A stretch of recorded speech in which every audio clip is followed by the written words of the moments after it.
نحمده ونصلي على رسوله الكريم اما بعد فاعوذ بالله من الشيطان الرجيم بسم الله الرحمن الرحيم رب اشرح لي صدري ويسر لي امري واحلل عقدة من لساني يفقهوا قولي۔ سورۃ التحریم، سبق نمبر 290، آیت نمبر 1 سے 12 تک، لیسن نمبر 290، آیت نمبر 1 to 12۔ سورۃ التحریم مدنی سورت ہے، 12 آیات ہیں، 247 کلمات ہیں اور 1060 حروف ہیں۔ سورۃ التغابن میں آپ نے دیکھا کہ اللہ سبحانہ وتعالی ازواج اور اولاد کو انسان کا دشمن قرار دیتے ہیں۔ اس کے بعد سورۃ الطلاق میں ازواج کی عداوت کا نتیجہ یعنی طلاق، اور عداوت کے بعد انسان کا رویہ کیا ہونا چاہیے اس کے بارے میں بات کی گئی کہ طلاق دینے کے باوجود بیوی کے ساتھ کیا معاملہ کیا جائے، اسکنوہن من حیث سکنتم، اور پھر فامسکوہن بمعروف او فارقوہن بمعروف، اور اسی طرح عداوت اولاد انسان کو مجبور کرتی ہے کہ انسان اس کے حقوق ادا نہ کرے۔ تو ہمیں سورۃ الطلاق کے آخر میں یہ بھی پتہ چلا کہ بچپن میں ہی جو نان نفقے کا حق ہے، یعنی اولاد کو یا بچوں کو جو بچپن میں دودھ پینے کا حق ہے، اس حق کو ادا کرنے کے لیے باپ کیا کیا کوششیں کرے، اور نان نفقے سے متعلق بھی آداب بتائے گئے۔ اس کے بعد سورۃ التحریم جس میں اولاد کے دیگر حقوق کا یعنی ازواج و اولاد یا اہل و عیال کے دیگر حقوق کا ذکر کیا گیا، اور وہ حقوق ہیں ان کے تعلیم و تربیت کے حقوق۔ تو اس صورت میں خاص طور پر ان پہ بات کی جائے گی۔ تو بات یہ ہے کہ انسان کا ایمان مکمل نہیں ہوتا جب تک کہ اس کی محبت اور نفرت اللہ کے لیے نہ ہو جائے۔ جہاں وہ عداوت میں، نفرت میں، اللہ کی ناراضگی والے کام نہ کرے، وہاں وہ محبت میں بھی ایسا کوئی کام نہ کرے جو اللہ کی ناراضگی کا سبب بن جائے۔ تو یہاں اس نظریے کو بھی بہت اچھی طرح واضح کیا گیا کہ انسان کے ایمان کا انحصار کس پر ہے کہ نفرت اور محبت دونوں میں وہ حدود الہی کا پاس کرے، اللہ کا حکم ہر چیز سے بالا ہو، اللہ کا حکم ہر چیز سے اہم ہو، خواہ وہ کوئی بھی معاملہ ہو، یعنی اللہ کی اطاعت جذبات سے اوپر اٹھ کر کی جائے۔ بسم اللہ الرحمن الرحیم، یا ایہا النبی، اے نبی صلی اللہ علیہ وسلم۔ یا کیا ہے؟ حرف ندا۔ منادہ کیا ہے؟ نبی۔ اور منادہ جو ہے یہ معرف باللام ہے، النبی ہے۔ تو جب منادہ معرف باللام ہو تو حرف ندا اور منادہ کے بیچ میں ایہا آتا ہے۔ کوئی اور مثال؟ مثلا یا ایہا الرسول، یا ایہا الناس، بہت سی مثالیں آپ کو ملیں گی، کیونکہ اگر ہم ایہا بیچ میں نہ لگائیں تو کیسے پڑھیں گے؟ یا النبی، یا الرسول، یا الناس، تو وہ بولنے میں کیا لگے گا؟ تو یہاں پر ایہا جو ہے وہ ان دونوں کے بیچ میں ایک طرح سے ایک خوبصورت تعلق بھی پیدا کرتا ہے اور کلام کی خوبصورتی کا سبب بھی ہے۔ یا ایہا النبی، اے نبی صلی اللہ علیہ وسلم۔ اس سے پیچھے سورۃ الطلاق بھی کس سے شروع ہوئی؟ یا ایہا النبی سے، اور یہاں بھی اسی طرح خطاب ہے۔ یا ایہا النبی، لما، کیوں؟ لما اصل میں لما تھا، لما، لی کا کیا مطلب ہوتا ہے؟ واسطے، کے لیے، اور ماں کا کیا مطلب ہوتا ہے؟ کیا؟ استفہامیہ جب ماں ہوتا ہے، لی ماں یعنی کیا لیے، یعنی کس کے لیے، کس وجہ سے، کیوں؟ اور الف جو ہے تخفیف کے لیے حذف کر دیا گیا، تو لما کیا رہ گیا؟ لما۔ اگر اس کو پورا پڑھا جائے تو کیسے پڑھیں گے؟ یا ایھا النبی لما تحرم ما احل اللہ لک، تو اس کے مقابلے میں کیا خوبصورت ہے؟ یا ایھا النبی لما تحرم ما احل اللہ لک۔ اور تحرم کون سا باب ہے؟ تفعیل تحریم سے، سورت کا نام بھی تحریم اسی سے ہے. ما احل اللہ لما تحرم، کیوں آپ حرام قرار دیتے ہیں، کس کے لیے حرام قرار دیتے ہیں. ما جو، احل اللہ حلال کر دیا ہے اللہ نے. احل کون سا باب ہے؟ افعال ہے. احل یحل احلال. جی احل اللہ لک، جو اللہ نے آپ کے لیے حلال قرار دیا ہے. کیا حلال قرار دیا ہے؟ یہاں پر ایک خاص واقعے کی طرف اشارہ ہے، اور اس واقعے کو احادیث کی بعض کتاب نے روایت کیا ہے.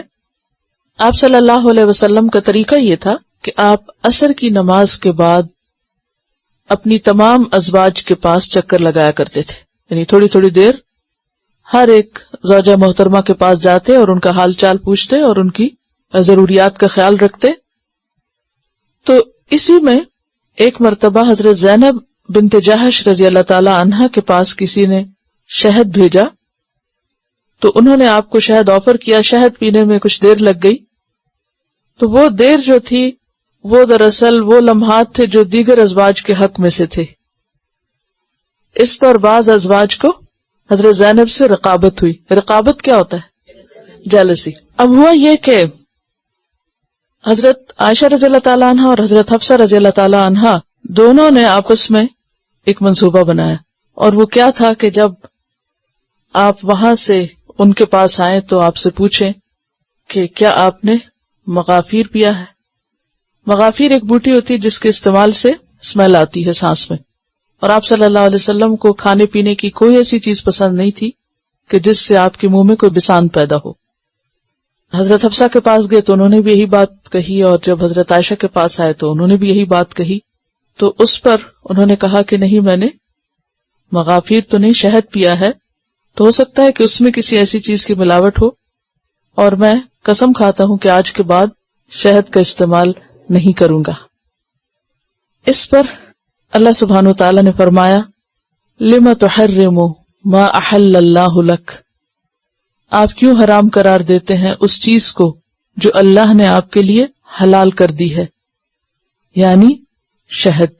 چونکہ آپ نے قسم کھا کر ایک چیز حرام کی تھی اپنے لیے، تو اس لیے آپ سے کہا جا رہا ہے کہ ایسا نہ کیجیے، کیونکہ آپ کا اپنے اوپر کسی چیز کو اس طرح حرام قرار دینا معمولی فعل نہ تھا. اس کے اثرات صرف آپ کی ذات تک نہ رہتے بلکہ امت تک جاتے، اور وہ چیز جس میں اللہ نے شفا رکھی ہے بندوں کے لیے، فیہ شفاء للناس، وہ سب کے لیے حرام قرار پاتی. کیونکہ امتیوں پر کیا لازم ہے کہ وہ اپنے نبی کا اتباع کریں، تو وہ آپ کے اتباع میں ایک اچھی چیز سے محروم ہو جاتے. تو اللہ سبحانہ وتعالی نے آپ کو اس چیز سے روک دیا. اور یہ جو لما کہہ کے روکنا ہے، یہ عتاب کی ایک بہت ہی لطیف قسم ہے. اس کو کہتے ہیں عتاب مع التلطف، یعنی بہت لطف کے ساتھ آپ کو روکا گیا، یعنی بہت پیار سے، یعنی پیار والی ڈانٹ کہہ لیجئے. لما تحرم ما احل اللہ لک، آپ ایسا کیوں کر رہے ہیں کہ جو اللہ نے آپ کے لیے حلال کیا آپ اس کو اپنے لیے حرام کر لیں. اس کی ایک مثال سورۃ التوبہ میں بھی ملتی ہے. عفا اللہ عنک لما اذنت لہم، منافقین کو جب آپ نے اجازت دے دی تھی کہ وہ جہاد پہ جائیں یا نہ، تو اس پر اللہ سبحانہ وتعالیٰ نے فرمایا کہ اللہ آپ کو معاف کر دے، آپ نے ایسا کیوں کیا. تو یہ جو اللہ سبحانہ وتعالیٰ کا آپ کو پوچھنا ہے یا سوال ہے، تو یہ بھی بہت لطف سے پوچھنا ہے. لما تحرم ما احل اللہ لک، تو یہ تو نبی صلی اللہ علیہ وسلم کا معاملہ ہے. لیکن عام انسان اگر مصلحتاً کوئی چیز چھوڑ دیتا ہے تو کوئی حرج نہیں. مثلا کچھ لوگ کچھ خاص کھانوں سے الرجک ہوتے ہیں، جیسے کسی کو پی نٹ سے الرجی ہے، کسی کو پوٹیٹو سے، کسی کو کسی اور فوڈ سے، اور وہ اس وجہ سے اس کو ترک کر دیتا ہے تو کوئی حرج نہیں. یا پرہیز کرتا ہے کسی خاص کھانے سے اپنی طبیعت کی ناپسندیدگی کی وجہ سے تو کوئی بات نہیں. لیکن اگر ایک عام انسان بھی ایک حلال کو اپنے اوپر قسم کھا کے حرام کرے تو وہ بھی درست نہیں. اور پھر یہاں تو چونکہ آپ نے اپنی ازواج کی خاطر ایسا کیا تھا یا اپنی ازواج کی باتوں کی وجہ سے ایسا کیا تھا، تو اس لیے آگے فرمایا تبتغی مرضات ازواجک، آپ تلاش کرتے ہیں یا چاہتے ہیں، یہ کون سا باب ہے؟ تبتغی، ابتغاء، افتعال، جی ہاں، تبتغی مرضات ازواجک، آپ اپنی بیویوں کی رضامندی چاہتے ہیں. مرضات رضامندی، پسندیدگی، خوشنودی. ازواج زوج سے ہے، یعنی ان کا دل رکھنے کے لیے، ان کی محبت میں، ان کی خاطر آپ اپنے لیے ایک چیز کو حرام قرار دے رہے ہیں، تو ایسا نہ کیجیے. اب یہ جو تبتغی مرضات ازواجک کا ہے، اس میں ایک تفسیر تو یوں کی گئی ہے کہ اس کے شروع میں حرف استفہام یعنی آ تھا جو حذف کر دیا گیا. اتبتغی مرضات ازواجک، کیا اپنی بیویوں کی آپ رضامندی چاہتے ہیں؟ یا پھر یہ ہے کہ یہ جملہ مفسرہ ہے، پچھلی بات کی تفسیر کرتا ہے، پچھلی ہی بات کی مزید وضاحت کرتا ہے کہ آپ نے شہد کو اپنے لیے اس لیے حرام کیا کیونکہ آپ کو اپنی بیویوں کی رضامندی مطلوب ہے. اور تیسری بات یہ کہ یہ حال ہے، یعنی آپ کی حالت بتائی جا رہی ہے کہ آپ اپنی بیویوں کی رضامندی چاہتے ہیں. تو اس سے آپ اندازہ لگائیے کہ نبی صلی اللہ علیہ وسلم کا اپنی ازواج کے ساتھ کس قدر حسن سلوک تھا، اور آپ ان کا کتنا خیال رکھتے تھے اور ان کی پسند کا کتنا خیال رکھتے تھے، جس پر اللہ سبحانہ و تعالیٰ فرما رہے ہیں تبتغی مرضات ازواجک. تو اس سے یہ پتہ چلتا ہے کہ بیوی کی رضامندی کا کوئی کام کرنا شوہر کے لیے برا نہیں. ہاں، اگر ایسی رضامندی کہ جہاں اللہ کی کوئی حد پامال ہو، وہ درست نہیں. جہاں حدود الہی میں کسی مداخلت کا اندیشہ ہو، وہ پسندیدگی درست نہیں. تو سورۃ الطلاق کا عنوان کیا تھا کہ اگر ازواج سے عداوت ہو اور طلاق دینا ہو تو اس میں بھی آسان طریقہ اختیار کرو، یعنی کسی کی ناراضگی زیادتی پر تم کو آمادہ نہ کرے اور اللہ کی نافرمانی نہ کروائے. اور یہاں کیا ہے کہ کسی کی محبت تمہیں اللہ کی حدود کو پیچھے نہ رکھنے دے. تو خواہ نفرت ہو، عداوت ہو یا محبت ہو، ہر معاملے میں انسان اعتدال سے کام لے اور بات وہی کرے، کام وہی کرے جو اللہ کی رضا کا ہو. عام طور پر لوگ حدود کا خیال نہیں رکھتے. ہمارے عام طور پر ایکسٹریمز پائی جاتی. کچھ لوگوں کے نزدیک کوئی بھی کام بیوی کی مرضی یا پسند کا کرنا کیا ہے، مردوں کی مردانگی کے خلاف ہے. وہ سمجھتے ہیں کہ یہ کوئی عیب ہے ان کے لیے اگر کسی معاملے میں وہ بیوی کی کسی پسند یا چوائس یا کسی اس کا خیال رکھیں. تو وہ عموماً کیا کریں گے کہ ہر چیز الٹ کریں گے. اگر بیوی کہے کہ دائیں جانا تو کہیں گے بائیں جانا ہے. دوسری ایکسٹریم کیا ہے کہ ہر معاملے میں بیوی ہی کی مرضی ہے، خواہ وہ سیدھا کہے یا الٹا کہے، جائز کہے یا ناجائز کہے، حلال کہے یا حرام کہے، تو آنکھیں بند کر کے اس کے پیچھے چلنا. اور چونکہ ازواج کا لفظ جو ہے یہ بیوی اور شوہر دونوں کے لیے آتا ہے، اگرچہ یہاں کانٹیکس میں بیویاں ہی مراد ہیں، لیکن بیویوں کے لیے بھی ایسا ہی حکم ہے کہ نہ تو اللہ واسطے کا بیر رکھے انسان کے بلا وجہ ہر چیز میں مخالفت کرے. اور یہ عام طور پر دنیاوی معاملات میں بھی ہوتا ہے. یعنی ضروری نہیں کہ دین کا معاملہ تو اللہ کے طے شدہ ہے، اس میں تو جو دینی حدود اور احکام سے متعلق احکام ہے شوہر کے، اس میں تو بیوی کو اطاعت کرنی ہے. لیکن اگر شوہر بیوی کو اللہ کی نافرمانی پر رخسار ہے تو وہاں کیا ہے، رک جانا ہے. تو وہاں بھی دوسری ایکسٹریم کیا ہو سکتی ہے کہ ہر بات مانتے چلے جانا، یہ کہہ کر کہ اب شوہر کو خوش تو رکھنا ہے، چاہے وہ اللہ کی مرضی کی بات ہو یا ناپسندیدگی کی، اس میں شریعت کی حدود کو پامال کر دینا. تو یہ ایکسٹریم رویے جو ہیں وہ درست نہیں. کرنے کا کام کیا ہے کہ انسان دوسروں کی رعایت رکھے، دوسروں کے ساتھ احسن طریقے پر نباہ کرے، لیکن جہاں اللہ کی حد اور اللہ کا حکم آ جائے وہاں پھر وہ دوسرے کی پسند اور دوسرے کی رضامندی کو ایک طرف رکھ دے. اور پھر اس سے عام روزمرہ زندگی میں بھی باقی وہ لوگ بھی، مثلا دوستوں کا معاملہ ہے، دیگر رشتہ داروں کا معاملہ ہے اور لوگوں کا معاملہ ہے، تو ان تمام معاملات میں انسان ہمیشہ حق ہی کا ساتھ دے. جیسے پیچھے آپ پڑھ چکے کہ لا یجرمنکم شنآن قوم علی اللہ تعدلوا اعدلوا ہوا اقرب للتقوی. تو اسی طرح یہاں بھی تبتغی مرضات ازواجک، تو اس کی خاطر آپ اللہ کی ایک نعمت کو یا اللہ کی حلال کردہ چیز کو اپنے لیے حرام نہ کریں. واللہ غفور الرحیم، اور اللہ غفور الرحیم ہے، بخشنے والا مہربان ہے. قد فرض اللہ، تحقیق فرض کر دیا اللہ نے، یعنی مقرر کر دیا ہے اللہ نے. لکم، تمہارے لیے، کیا؟ تحلتا، کھول دینا، حلال کر دینا، ایمانکم، اپنی قسموں کا، یعنی تمہاری قسموں کو کھولنے کا طریقہ اللہ نے تم کو بتا دیا ہے. قسم کیا ہوتی ہے؟ عقدہ، یعنی گرہ لگاتا ہے نا انسان، یعنی پکا عہد کر لیتا ہے اللہ کو گواہ بنا کے. تو یہاں کیا ہے کہ اللہ نے تمہیں بتا دیا ہے کہ ایسی قسموں کے بارے میں کیا کرنا چاہیے. یعنی جب انسان اپنے اوپر کسی حلال چیز کو قسم کھا کے حرام قرار دے دے اور پھر اس سے رجوع کرنا چاہے تو کیا کرے؟ قسم کا کفارہ ادا کر دے اور وہ کر لے جو اس کو کرنا چاہیے. اس سلسلے میں سورۃ المائدہ کی آیت نمبر 89 میں وضاحت گزر چکی ہے. لا یؤاخذکم اللہ باللغو فی ایمانکم ولکن یؤاخذکم بما عقدتم الایمان فکفارتہ اطعام 10 مساکین. کیا ہے کفارہ؟ 10 مسکینوں کو کھانا کھلانا.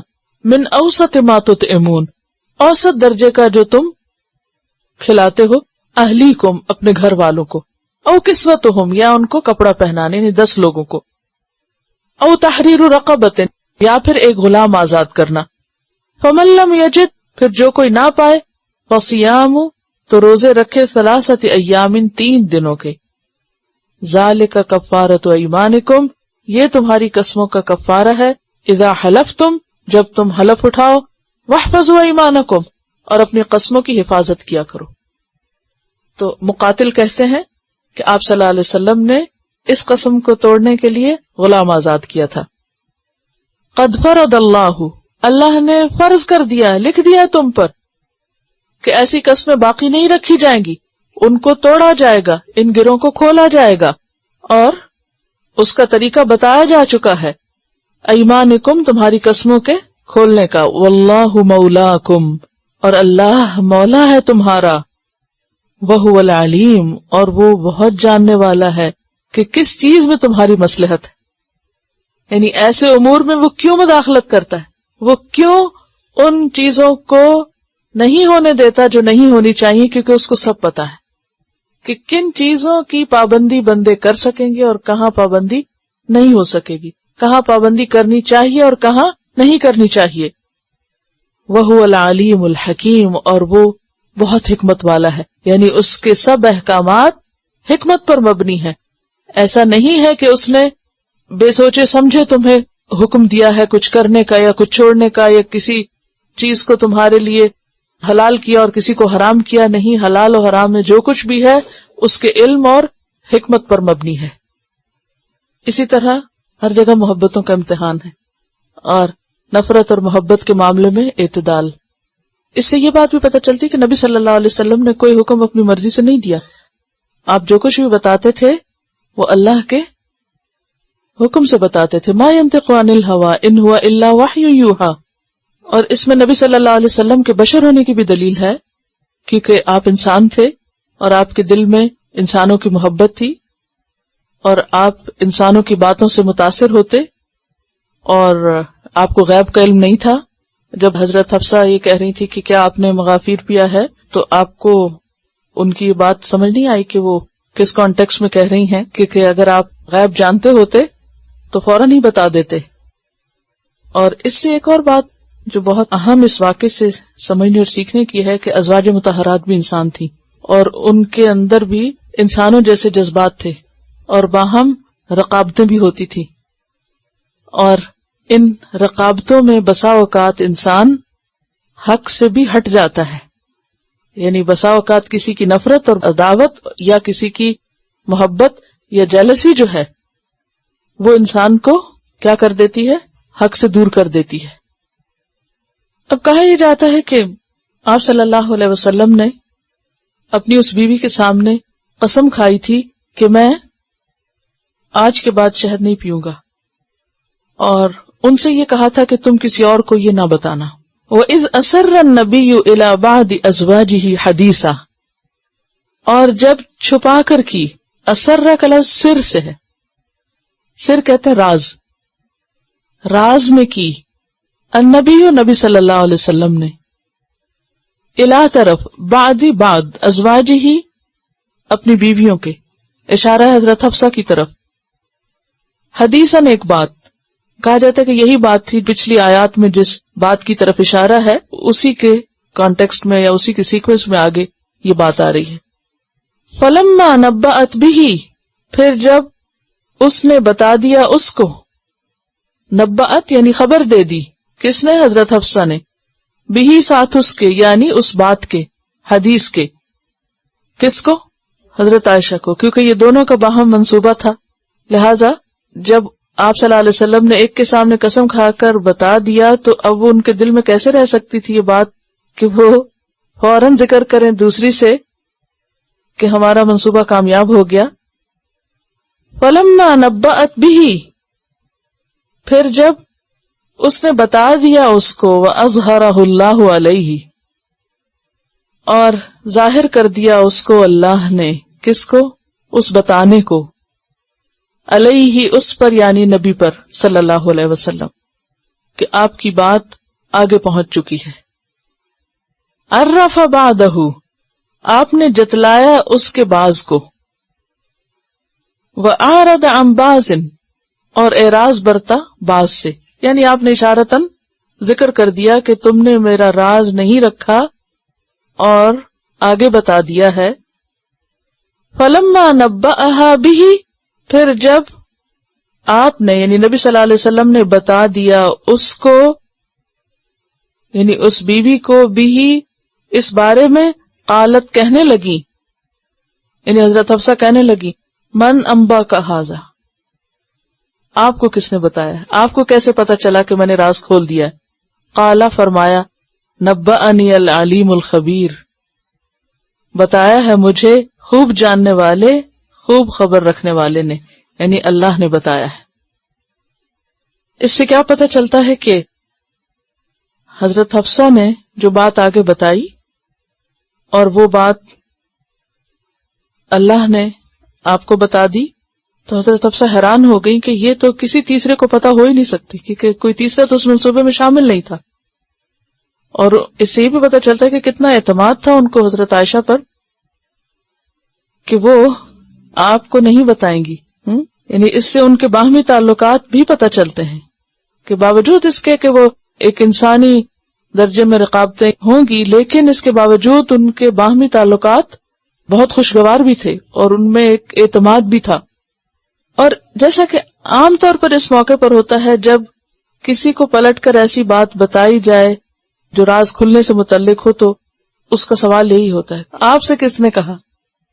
تو یہی بات یہاں پتہ چلتی ہے، جس سے یہ پتہ چلتا ہے کہ یہ بالکل ایک نارمل قسم کے انسانی تعلقات تھے، اور اس میں انسانوں کی وہ تمام جو ایسی کیفیات ہیں جس سے عام انسان گزرتے ہیں، انہی کیفیات سے آپ کا گھرانہ بھی گزرتا تھا.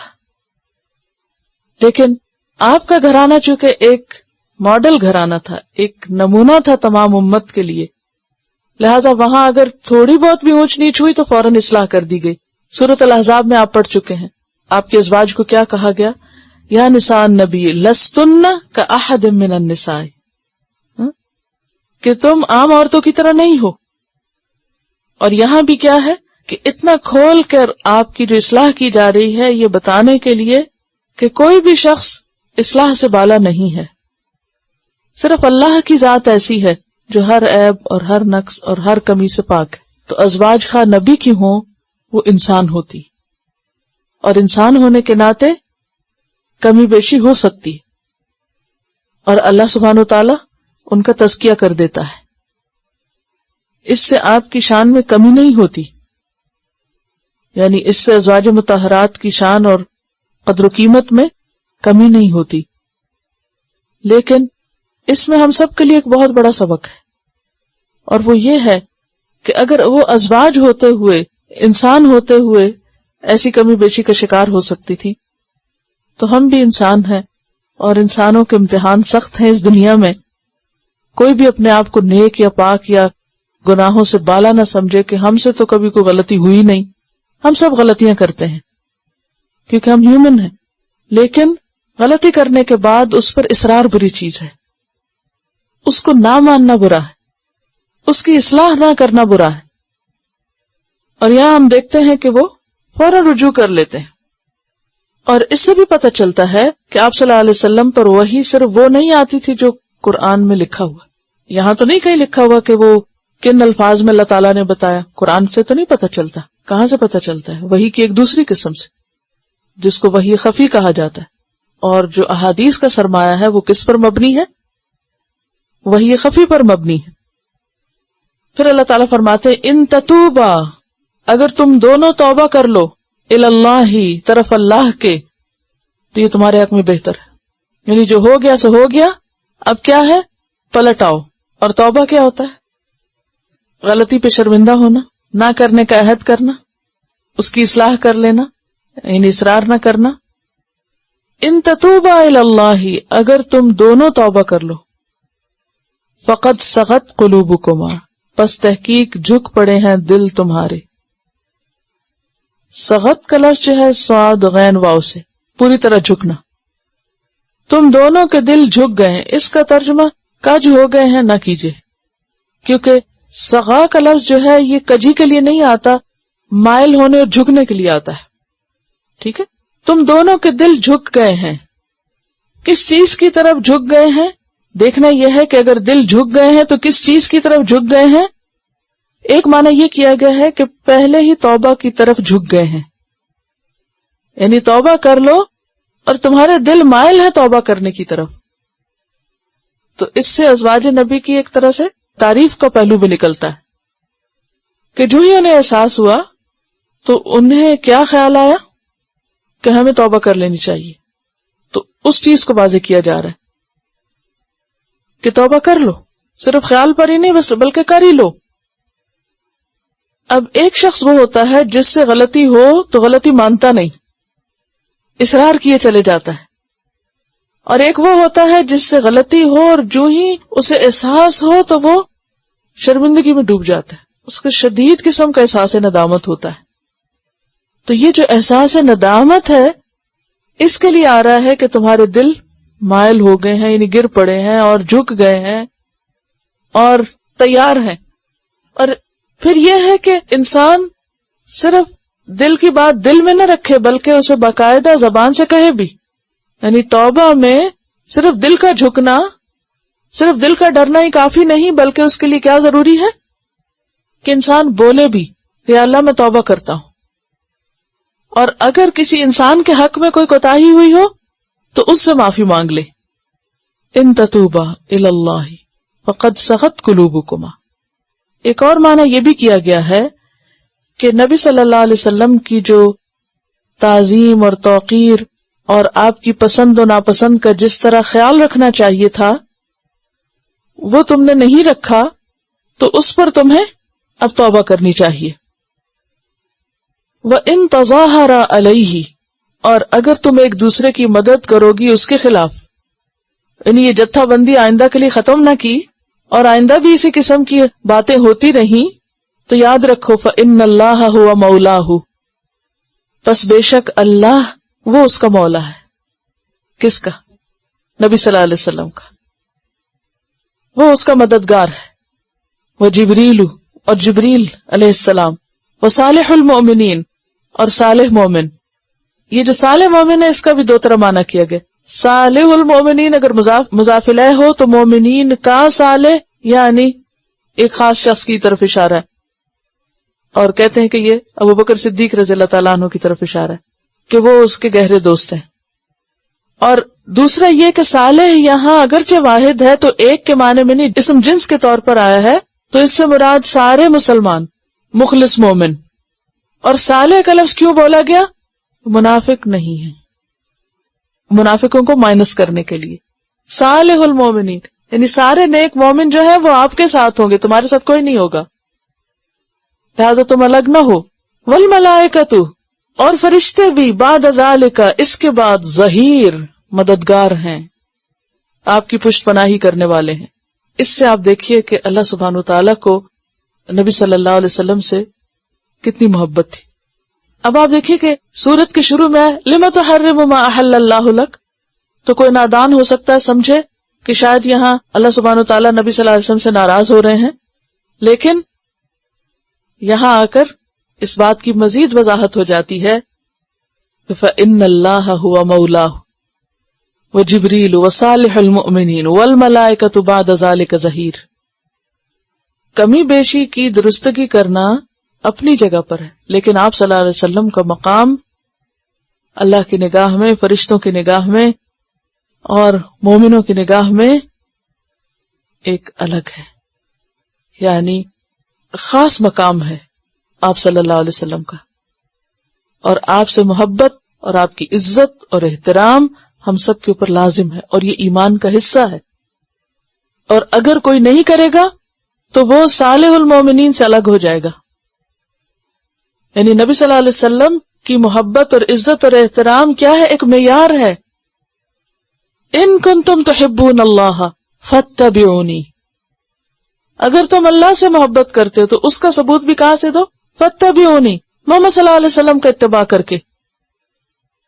یہی وہ وجہ ہے کہ جس کو دوسرے لوگ سمجھ سکتے ہی نہیں، اور ان کو یہ سمجھ نہیں آتی کہ نبی صلی اللہ علیہ وسلم کی ذات کے بارے میں کچھ بھی کہا جائے تو سارے مسلمانوں کا ایسا ریاکشن کیوں ہوتا ہے.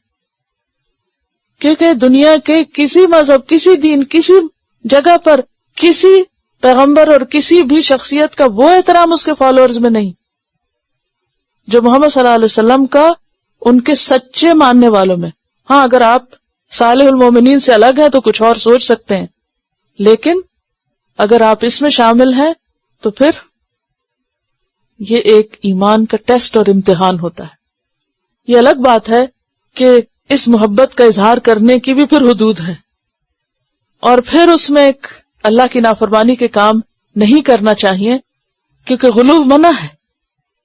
یعنی آپ کی محبت میں غلو اور اس میں حد سے بڑھ کر آپ کو اللہ کے برابر قرار دینا، اس محبت میں ایسی حرکتیں کرنا کہ جو پھر آپ کی شان کے خلاف ہوں یا دین کے خلاف ہوں، تو وہ درست نہیں.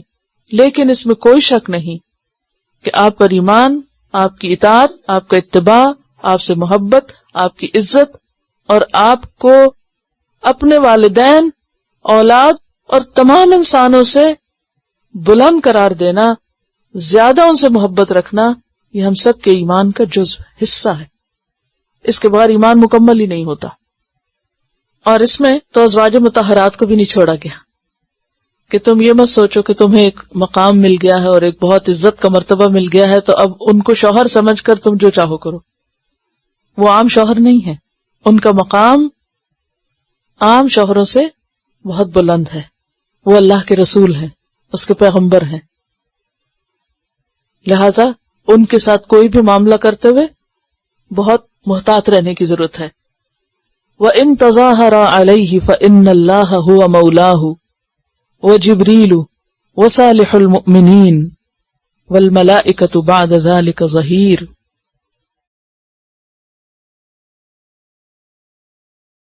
عسى ربه، امید ہے کہ اس کا رب، ان طلقکن، اگر وہ یعنی نبی طلاق دے دے تم عورتوں کو، تم بیویوں کو، ان یبدلہ، کہ وہ بدل دے گا اس کو، ازواجن، دیگر بیویوں سے، خیرا منکن، جو بہتر ہوں گی تم سے، مسلمات، مسلمات، مسلمت ان کی جمع، مؤمنات، مومنات، مؤمنت ان کی جمع، قانتات، اطاعت گزار، تابدار، قانتت ان کی جمع، تائبات، توبہ گزار، تائبت ان کی جمع، عابدات، عبادت گزار، عابدہ کی جمع، سائحات، روزہ دار یا ہجرت کرنے والیاں، سائحت ان کی جمع، ثیبات، شوہر دیدہ، و ابکارا، اور کنواری، سیباتن سیبتن کی جمع یعنی بیوہ یا مطلقہ، وابکارا بکر کی جمع کنواریاں۔ بخاری کی روایت میں آتا ہے کہ حضرت عمر اپنی بیٹی حضرت حفصہ کے پاس گئے اور کہنے لگے بیٹی کیا بات ہے؟ تو آپ صلی اللہ علیہ وسلم سے سوال جواب کرتی ہے، یعنی ان کے ساتھ تم تکرار کرتی ہو اور ان کے ساتھ بحث کرتی ہو، حتیٰ کہ وہ سارا دن غصے میں ہوتے ہیں، یعنی تمہاری اس بحث سے۔ حضرت حفصہ نے کہا واللہ ہم تو سوال جواب کرتی رہتی ہیں، یعنی یہ تو ہوتا ہی رہتا ہے، چلتا رہتا ہے سب۔ حضرت عمر نے کہا خوب سمجھ لو، اور میں تجھے اللہ کی سزا اور اس کے رسول کے غصے سے ڈراتا ہوں، یعنی باز آ جاؤ اس سے۔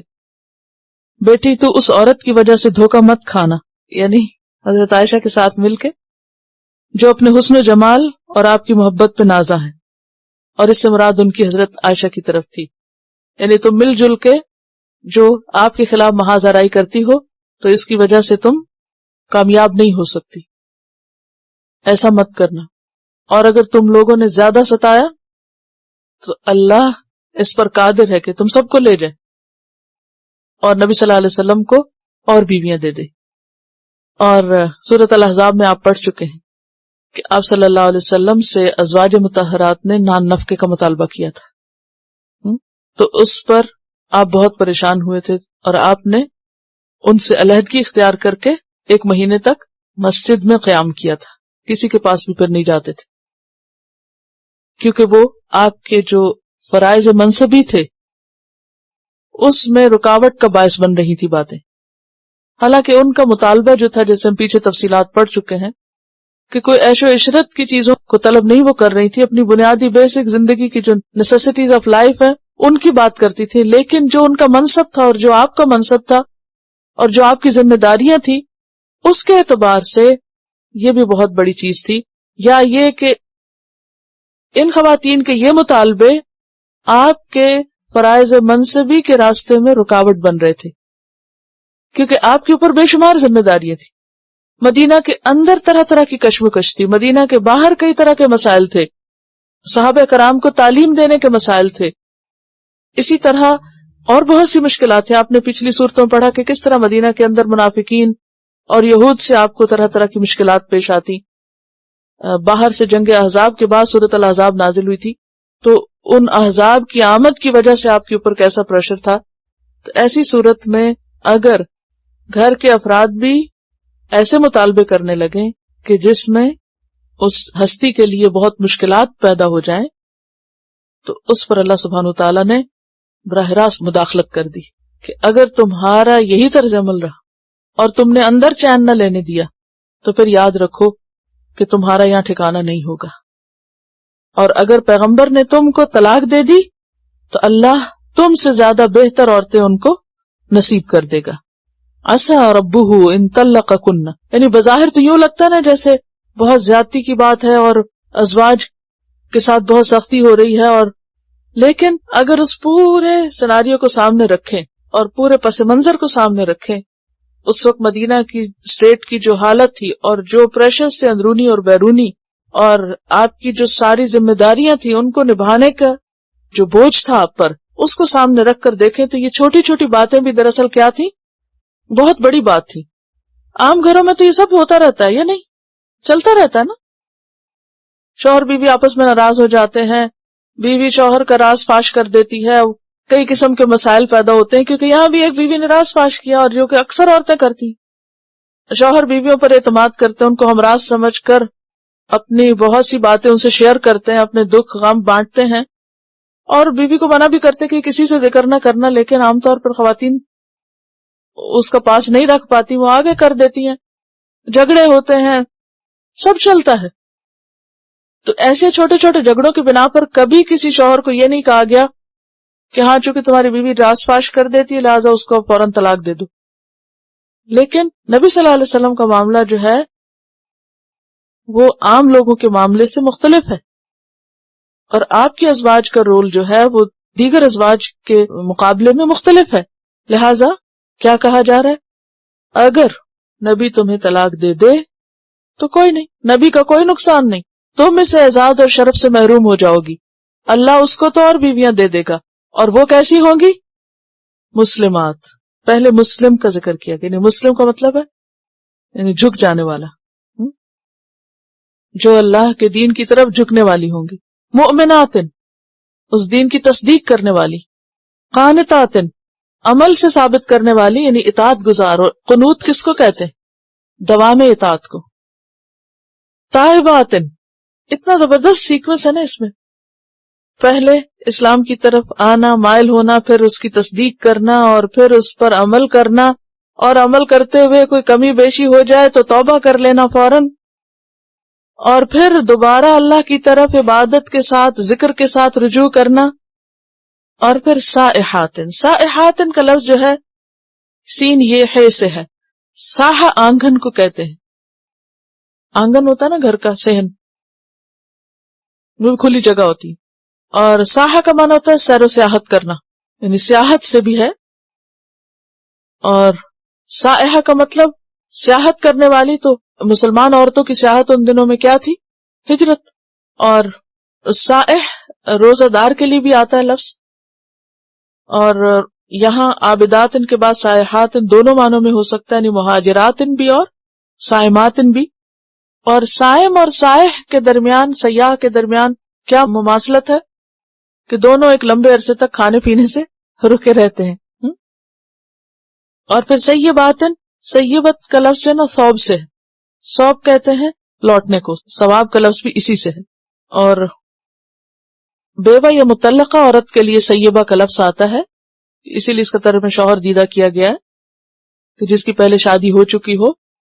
اور لوٹنے سے مراد کیا ہے کہ عورت بیوہ ہونے کے بعد یا طلاق کے بعد پھر کیا کرتی ہے؟ واپس اپنے پیرنٹس کے گھر لوٹ جاتی ہے، تو اس سے سیبہ کا لفظ آیا.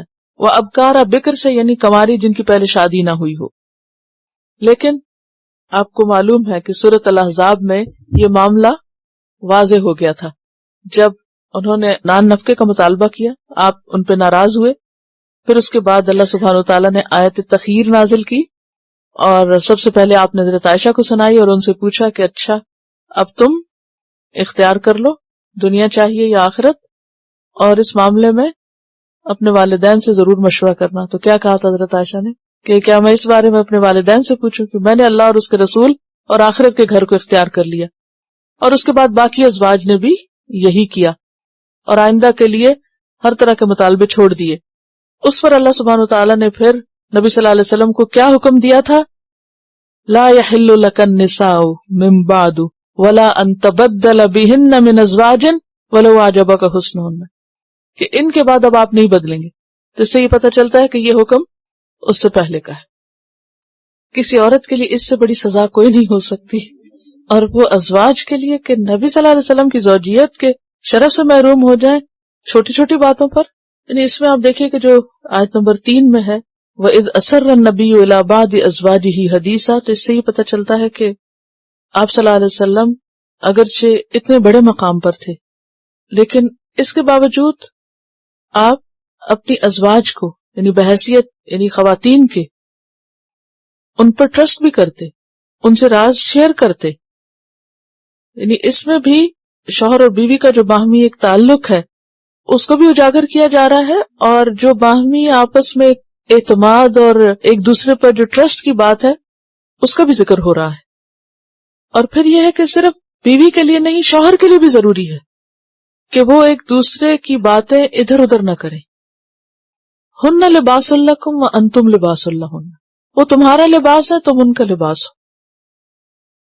ریسنٹلی ایک واقعہ میرے سامنے آیا، 2 گھروں کا مسئلہ ہے. ایک لڑکے اور لڑکی کی شادی ہوئی کچھ عرصہ پہلے، شوہر اور بیوی میں اختلافات ہو جاتے لیکن دونوں کی مائیں انوالو ہو گئی بیچ میں. چھوٹی سی مشکل ہوئی، لڑکی نے فوراً فون کیا ماں کو. دوسری طرف تھوڑا سا مسئلہ ہوا، بیٹے نے فوراً بتائی بات ماں کو. وہ لڑکی اپنی ماں کو بتا رہی ہے، لڑکا اپنے. اب کیا ہے کہ وہ دونوں بچے باہم صلح کرنا چاہتے ہیں لیکن مائیں ایک دوسرے کی شکل نہیں دیکھنا چاہتی. بیٹا چاہتا ہے کہ بیوی کو واپس لے آئے لیکن ماں کسی صورت نہیں مان رہی. اب آگے بچی بھی ہے، اس کی بھی ساتھ زندگی برباد. واٹ از دس؟ چاہے ماں ہو، چاہے باپ ہو، چاہے دوست ہو، شوہر اور بیوی کے درمیان کی باتیں کسی تیسرے کو نہیں سننی چاہیے. ماں کی بھی ایسی تربیت ہونی چاہیے کہ اگر بیٹا کوئی ایسی بات بتانا بھی چاہے تو اسے ڈسکریج کرے. وہ اگر گھر خدا نخواستہ ٹوٹتا ہے تو سفر کون کرے گا؟ اور کیا ماؤں کے لیے تکلیف دہ نہیں ہوگا اگر ایک کی بیٹی گھر آ کے بیٹھ جائے یا دوسرے کا بیٹا اس مصیبت سے گزرے؟ اور یہ خود بچوں کی بھی ناسمجھی ہوتی ہے. ماں باپ تو ہر ایک کی محبت کرنے والے ہوتے ہیں اور ماں باپ خیر خواہ بھی ہوتے ہیں، اور اسی دھوکے میں انسان پھر یہ سب باتیں شیئر کرنا شروع کر دیتا ہے. شادی کا مطلب ہے ذمہ داری نبھانا اور اپنے بوجھ خود اٹھانا. شادی کا مطلب یہ نہیں کہ غلطیاں آپ کریں اور بھگتے ماں باپ، یا یہ ہے کہ آپ کی ہر غلطی ماں باپ کے ذمہ پڑے، یا یہ کہ وہ آپ کے آ کے سلجھائیں. اب آپ کو گرو کرنا چاہیے، میچور ہونا چاہیے، آپس کی باتیں آپس میں سلجھانی چاہیے. ہاں اگر کوئی واقعی بہت مشکل مرحلہ آ گیا ہے تو اس موقع پر معقول انداز میں حکمین کی مشاورت ہے یا ان کا جو انٹرفیرنس ہے وہ ایک معقول انداز میں ہونا چاہیے. اچھا، بعض اوقات کیا ہوتا ہے کہ ہم محبت میں ایسی باتیں شیئر کر بیٹھتے ہیں. اب ماں باپ کے دل بہت چھوٹے ہوتے ہیں، اولاد کے معاملے میں بہت ٹچی ہوتے ہیں. جب کوئی لڑکی اپنے شوہر کے خلاف ماں باپ کو بات کر دیتی ہے تو ماں باپ کا دل تو اٹھ گیا نا داماد سے. اور اسی طرح اگر بیٹا بیوی کی باتیں ماں باپ سے کر دیتا ہے تو ماں باپ کا دل اٹھ گیا بہو سے. اب یہ تو شوہر بیوی ہیں، لڑیں گے بھی اور صلح بھی کریں گے، اچھے برے سب حالات چلیں گے. وہ آج ایک دوسرے سے جھگڑیں گے، اگلے دن معاف کر کے پھر راضی ہو جائیں گے. لیکن ماں باپ کے دل واپس اس طرح نہیں لوٹیں گے، ان کے دلوں میں وہ جگہ نہیں بنے گی. تو اس لیے عقل مندی کی بات یہ ہے کہ چھوٹی موٹی چیزوں کو سننے سے گریز کریں اور چھوٹی موٹی چیزوں کو اپنے ہاتھ میں لینے کی بجائے ان کو یہ تربیت دیں کہ جاؤ اللہ کا در ہے، وہاں نماز پڑھو، دعا کرو، خود مسئلے حل کرو. ہم نے اپنی ذمہ داری نبھا دی ہے، جاؤ خود سارٹ آؤٹ کرو. تو اس میں بہت بھلا ہوتا ہے. لیکن شیطان کیا چاہتا ہے؟ بچے نہ بھی بتائیں تو بعض ماں باپ کو دیکھا کہ وہ کریت کے پوچھتے ہیں. اب اپنے پاؤں پہ کلہاڑی مار رہے ہوتے ہیں، کیونکہ اگر ہمیں یہ پتا ہو کہ ہمارا بچہ خوش نہیں، کس ماں باپ کو چین آ سکتا ہے؟ اور یہ ہم اپنی زندگیوں سے دیکھیں کہ کیا ہمارے اور ہمارے گھروں میں شوہر بیوی کے آپس میں کہیں مس انڈرسٹینڈنگ یا کہیں ڈفرنس آف اوپینین نہیں ہو جاتا؟ ہو جاتا. اور پھر کیا ہوتا؟ دوسرے دن ٹھیک بھی ہو جاتا. اونچ نیچ چلتی رہتی، مزاج کے اختلاف، ایک دوسرے کی بات اچھی نہ لگنا، اور پھر تھوڑی دیر کے بعد صلح صفائی، معاملہ آیا گیا، ایسے ہو گئے جیسے کبھی کوئی بات ہوئی نہیں تھی. یہ سب چلتا ہے، ہر جگہ چلتا ہے. لیکن ان چیزوں میں دوسروں کو انوالو کرنا انتہائی میچورٹی کا ثبوت دینا ہے، اور اس سے جو فساد پھیلتا ہے پھر وہ لامتناہی ہو جاتا ہے. تو یہاں کیا ہے؟ یہاں تو ایک بیوی نے دوسری سے شیئر کیا، اس کو بھی اللہ نے پسند نہیں کیا، اس کو بھی نہیں پسند کیا. اللہ تعالیٰ نے کیوں نہیں پسند کیا کہ حضرت حفصہ جو حضرت عائشہ سے وہ بات کریں؟ حالانکہ وہ دونوں کا پیچھے سے سلسلہ چلا آ رہا تھا نا، وہ دونوں کا کامن انٹرسٹ تھا، لیکن نہیں پسند کیا. کیوں؟ اس لیے کہ پھر یہ باتیں یہاں تک نہیں رکتی، پھر اس سے آگے چل پڑتی ہیں. پھر وہ ایک شے ملتی ہے، آگے سے آگے سے آگے وہ چھوٹی باتیں بہت بڑی بننے لگتی ہیں، اور ایسی باتوں میں فائدہ کچھ نہیں ہوتا. تو شوہروں کے علاوہ دوستوں سے بھی اتنی تفصیلی باتیں نہیں شیئر کرنی چاہیے شوہر بیوی کی، کیونکہ پھر عادت پڑ جاتی ہے. پھر اور کوئی تھرڈ ٹاپک نہیں ہوتا، پھر ہر عورت کا یہی ٹاپک رہ جاتا ہے، میرے میاں نے یہ کیا اور میرے میاں نے وہ کیا. اور اچھی باتیں تو کم ہی، جو چھوٹی چھوٹی باتیں ہوں گی جو اپنی مرضی کے خلاف ہوں گی وہ زیادہ پھر انسان کرنے لگتا. اور حاصل کیا ہوتا ہے؟ کوئی آپ کا مسئلہ کیا سلجھا سکتا؟ کچھ بھی نہیں کر سکتا. تو حل کیا ہے؟ پہلی بات ہے کہ انسان برداشت کرے، چھوٹی چھوٹی چیزوں کو اگنور کر دیا کرے، اپنے دل پہ رہنے نہ دیا کرے. لیکن عورتیں ہیں نا، نازک مزاج ہوتی ہیں، وہ چھوٹی سی بات کو بھی برداشت نہیں کر سکتی، فوراً ریاکشن شو کرتی ہیں. چلے کر دیا آپ نے، اس کے بعد کیا ہے؟ اللہ کی طرف اب رجوع کریں. جتنا آپ کی زندگی میں کوئی مقصد ہوگا، اللہ سے مضبوط تعلق ہوگا، اتنی یہ چھوٹی چھوٹی باتیں بہت بیکار لگیں گی. اور جب اللہ سے دوری ہوگی، کوئی کام کرنے کو نہیں ہوگا، تو پھر رائی کے پہاڑ بنتے رہیں گے اور اپنی زندگی حرام کریں گے، حاصل کچھ بھی نہیں ہوگا. تو وَإِذْ أَسَرَّ النَّبِيُّ إِلَىٰ بَعْضِ أَزْوَاجِهِ حَدِيثًا، اب وہ بات آگے پھیل گئی، صرف ایک دوسرے شخص تک ہی گئی تھی کہ اللہ تعالیٰ نے فوراً انفارم کیا، اور آپ نے فوراً اس کو احساس دلایا کہ مجھے معلوم ہو گیا ہے.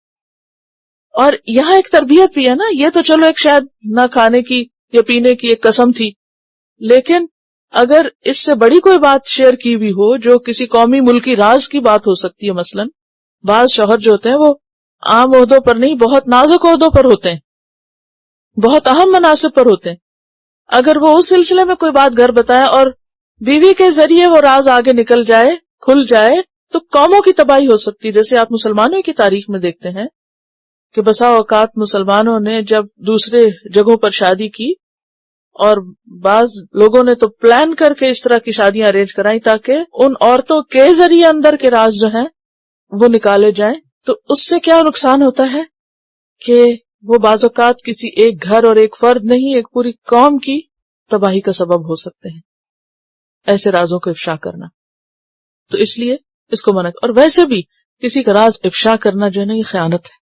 اور آگے آپ حضرت لوط علیہ السلام کی بیوی کے بارے میں پڑھیں گے کہ انہوں نے اپنے شوہر سے خیانت کی تھی، اور ان کی مثال دے کر معاملے کو اور زیادہ واضح کر دیا گیا کہ شوہر کی باتوں کو آگے کرنا یہ خیانت ہے، راز کا پاس نہ کرنا خیانت ہے. فلما نبأها به قالت من انباك هذا قال نبأني العليم الخبير. اور پھر اس کے بعد کیا کہا گیا کہ توبہ کر لو. یعنی کہیں تو آپ کو اپنے آپ کو بریک لگانی پڑے گی. تو اگر آپ پہلے درجے پہ بریک لگا لیں گے نا، اگر کوئی بات ہو گئی ہے، انبن ہو گئی ہے، ادھر بریک لگا لیں، اپنے آپ کو کنٹرول کریں، اپنے اوپر تھوڑا سا برداشت کریں، تھوڑا بے شک خود سے رو لیں، خود کچھ بھی کر لیں، تو کیا ہوگا کہ گھنٹے 2 گھنٹے کے بعد آپ نارمل ہو جائیں گے. جا کے شاور کے نیچے کھڑے ہو جا کریں، خوب رویا کریں، وہاں کوئی نہیں دیکھے گا آپ کو، اور ٹھنڈے ہو کے باہر آ جائیں، سب معاملہ صاف ہو جائے گا. کیونکہ آپ صلی اللہ علیہ وسلم نے کیا حال بتایا، اذا غضب احدکم فلیسکت، جب تم میں سے کسی کو غصہ ہے تو اسے چپ ہو جانا چاہیے، زیادہ بولنا نہیں چاہیے، کہ بول کے انسان اپنی عزت گنواتا ہے.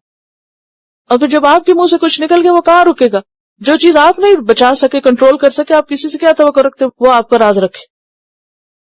ایک یہ جو فون بہت سستے ہو گئے نا، انہوں نے بہت بیڑا غرق کیا ہے گھروں کا. پہلے اگر بچیوں کے دل پہ کوئی گزری تو وہ کیا ہوا، برداشت کر گئے، جب تک ماں باپ سے ملاقات کی وہ بھول بھلا گئے. اب کیا ہے، فون. اور اگر بات نہیں ہو سکتی تو کمپیوٹر پہ بیٹھ کے میسج، وہ نہیں تو SMS پہ چپ کے، واش روم میں چلے جاؤ اور وہاں چپ کے کر لو. اتنے ذریعے پیدا ہو گئے ہیں چغلی اور غیبت کرنے کے، تباہی تباہی. یہ بہت بڑا رول پلے کر رہے ہیں، یعنی کہ جہاں ان سے خیر ہے وہاں ان سے شر بھی بہت پھوٹ رہا ہے. تو ضرورت کس چیز کی کہ ہاتھ روک لو. چھوٹے نقصان کو نہیں برداشت کرو گے نا، چھوٹی تکلیف کو، تو بہت بڑی برداشت کرنی پڑے گی. اگر کسی کی چھوٹی بات نہیں نا تم برداشت کر سکتے تو اس کا جو کانسیکوینسز ہیں بڑے بھیانک ہیں، وہ بڑے پہ برداشت کرنے پڑیں گے. تو چھوٹی کر جاؤ، چھوٹی پی جاؤ تاکہ بڑی نہ نظر آئے. پہلے ماں باپ یہی کہتے تھے کہ تیسرے کو، میاں بیوی کی بات تیسرے کو پتہ نہ چلے، تیسرا کوئی بھی ہو سکتا ہے.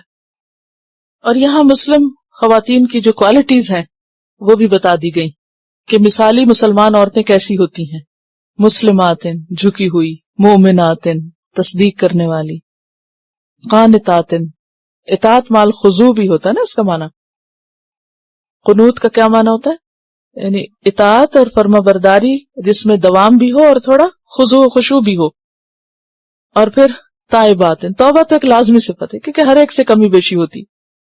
اور پھر عابداتن، اور اس کے ساتھ سائحاتن. اور سائح جو ہے یہ طالب علم کے لیے بھی آتا ہے کہ جو علم سیکھنے کے لیے سفر کرے. اور پھر سیباتن و ابکارا. پھر اسی طرح یہ بھی ہے کہ ملائکہ کا ذکر بعد میں آ رہا ہے اور صالح المؤمنین کا پہلے آ رہا ہے.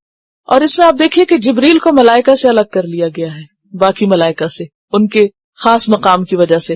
اور اگر صالح المؤمنین سے مراد سنگولر لیا جائے صالح، اور حضرت ابوبکر مراد لیا جائے، تو وہ پھر جبریل کے بعد یعنی وہ آپ کے ساتھی ہیں اور غار میں بھی آپ کے ساتھ رہے اور ہر مشکل موقع پر، تو ان کی خاص صفت یہاں بیان ہو رہی. اور اگر اس سے مراد جنس کا لیا جائے تو اس سے مراد سارے صالح مومن ہیں. اور پھر منافقوں کی نفی کر دی گئی کہ وہ آپ کا ساتھ نہیں دیتے، وہ دھوکے باز عین وقت پہ ساتھ چھوڑ جاتے ہیں. ایک اور بات یہ ہے کہ جب کسی پر بھی غصہ آئے تو اس وقت زیادہ بات نہیں کرنی چاہیے اور زیادہ صفائی پیش کرنے کی یا اس کی وضاحت کر، کیونکہ وہ اور زیادہ الجھتی جائے گی چیز. اس وقت صرف خاموشی اختیار کر لینی چاہیے. اور پھر ایک اور بات یہ کہ کسی بھی بات کو اینڈ آف دا ورلڈ ہی سمجھنا چاہیے کہ بس اب یہ بات ہوگی تو اب تو دنیا ہی ختم ہو گئی. نہیں، انسان ہے، غصہ آ جاتا ہے، کبھی خوشی کے انتہا میں ہوتا ہے، کبھی غصے کے انتہا میں ہوتا ہے، اور اوپر نیچے ہوتی رہتی باتیں. انسان ہے، کوئی بھی پرفیکٹ نہیں ہے. اسی لیے تو پچھلی سورت میں کیا کہا گیا؟ فاعفوا واصفحوا وان تعفوا وتصفحوا وتغفروا. اس کے بغیر زندگی کی گاڑی نہیں چل سکتی اور خوشگوار انسانی تعلقات قائم نہیں ہو سکتے. پھر تمام مومنوں کو خطاب ہے، یا ایھا الذین آمنوا، اے لوگو جو ایمان لائے ہو، قوا انفسکم، بچاؤ اپنے نفسوں کو، اپنے آپ کو، واہلیکم، اور اپنے اہل و عیال کو، نارن، آگ سے. خطاب کس سے ہے؟ اہل ایمان سے. قو کا روٹ کیا ہوگا؟ واو قافیہ. تقوی کا لفظ بھی اسی سے، اور اس کا فعل امر واحد کا صیغہ کیا ہے؟ قی. بس قاف کے نیچے زیر ہے، قی. تسنیہ ہے قیا اور جمع ہے قو، اور مؤنث کے لیے قینا. وقنا اسی سے ہے، وقنا میں اصل فعل امر کیا ہے؟ قی. قو انفسکم، بچاؤ اپنے آپ کو، اپنی ذات کو، اپنی جان کو، واہلیکم، اور اپنے اہل و عیال کو. اہل و عیال میں بیوی بچے سب شامل ہوتے ہیں، خاندان بھی آ جاتا ہے. نارن، آگ سے. دنیا کی آگ کی طرف نہیں بلکہ آخرت کی آگ کی طرف اشارہ ہے. دنیا کی گرمی سردی سے تو سبھی بچاتے ہیں اپنے بچوں کو، اپنے آپ کو بھی بچاتے. روز دیکھتے ہیں آج کیا ویدر کیسا ہے، سردی تو نہیں، گرمی تو نہیں. اور نہ صرف یہ کہ خود بلکہ ہر دوسرے شخص کو گھر میں نصیحت کر رہے ہوتے ہیں، دیکھو آج بہت سردی ہے، تم نے جرابیں نہیں پہنی، تم نے کپڑے نہیں پہنے، جیکٹ پہن کے جاؤ، کہاں ہے تمہاری فلاں چیز. یعنی ایک دوسرے کا کتنا ہم خیال رکھتے ہیں. یہ ہو نہیں سکتا کہ باہر کا موسم خراب ہو اور ہم گھر میں کسی باہر جانے والے کو معاف کر دیں، چاہے اس نے سب کچھ پہن رکھو، پھر بھی میک شور کریں گے. یہ محبت ہے نا قدرتی، ایک دوسرے کا خیال رکھنا، کیئر ہوتی ہے کہ کوئی سفر نہ کرے، کسی کو تکلیف نہ ہو. لیکن اس سے آگے کی فکر کے لیے کہا جا رہا ہے، جس کو ہم عام طور پر فراموش کر دیتے ہیں. دنیا کی آگ نہیں، وہ بڑی آگ، وقودھا، اس کا ایندھن. وقود کہتے ہیں وہ ایندھن جس سے آگ جلائی جائے، چاہے وہ لکڑی ہو، خواہ وہ پیٹرول ہو، فیول جس کو کہتے ہیں، وقود. اسی طرح وضو کہتے ہیں اس پانی کو جس سے وضو کیا جائے، وضو. اور وقود وہ چیز جس سے آگ جلائی جائے، ایندھن. وقودھا الناس، جس کا ایندھن انسان ہوں گے، لوگ ہوں گے جن سے آگ جلائی جائے گی. سورۃ البقرہ میں بھی آتا نا، فاتقوا النار التی وقودھا الناس والحجارہ. انسانوں کے جسم میں کیلشیم بھی ہے، فاسفورس بھی ہے، وہ مادے ہیں جو جلتے بھی ہیں اور جلاتے بھی ہیں. وقودھا الناس والحجارہ، اور رہی صحیح کمی پتھر پوری کر دیں گے، لیکن پتھر کی آگ سب سے سخت آگ ہوتی. علیہا ملائکۃ، اس آگ پر فرشتے مقرر ہیں جن کو خزنۃ جہنم کہا جاتا ہے، جہنم کے دربان. وہ کسی کو اندر سے باہر نہیں آنے دیں گے. کبھی کسی کو جیل جانے کا اتفاق ہوا دیکھنے کا، یا کبھی آپ اگر قیدیوں کی خبرگیری کے لیے گئے ہوں؟ کبھی نہیں گئے. ہمیں اس کا بھی دھیان کرنا چاہیے. ایک تو یہ کہ انسان کو عبرت ہوتی ہے، دوسرا یہ کہ وَيُطْعِمُونَ الطَّعَامَ عَلَىٰ حُبِّهِ مِسْكِينًا وَيَتِيمًا وَأَسِيرًا. تو اسیر یا قیدی جو ہے ان کا خیال رکھنا دین کے شعار میں سے ہے، لیکن ہم نے کبھی سوچا ہی نہیں، معلوم ہی نہیں ہوتا، خیال ہی نہیں کیا کبھی.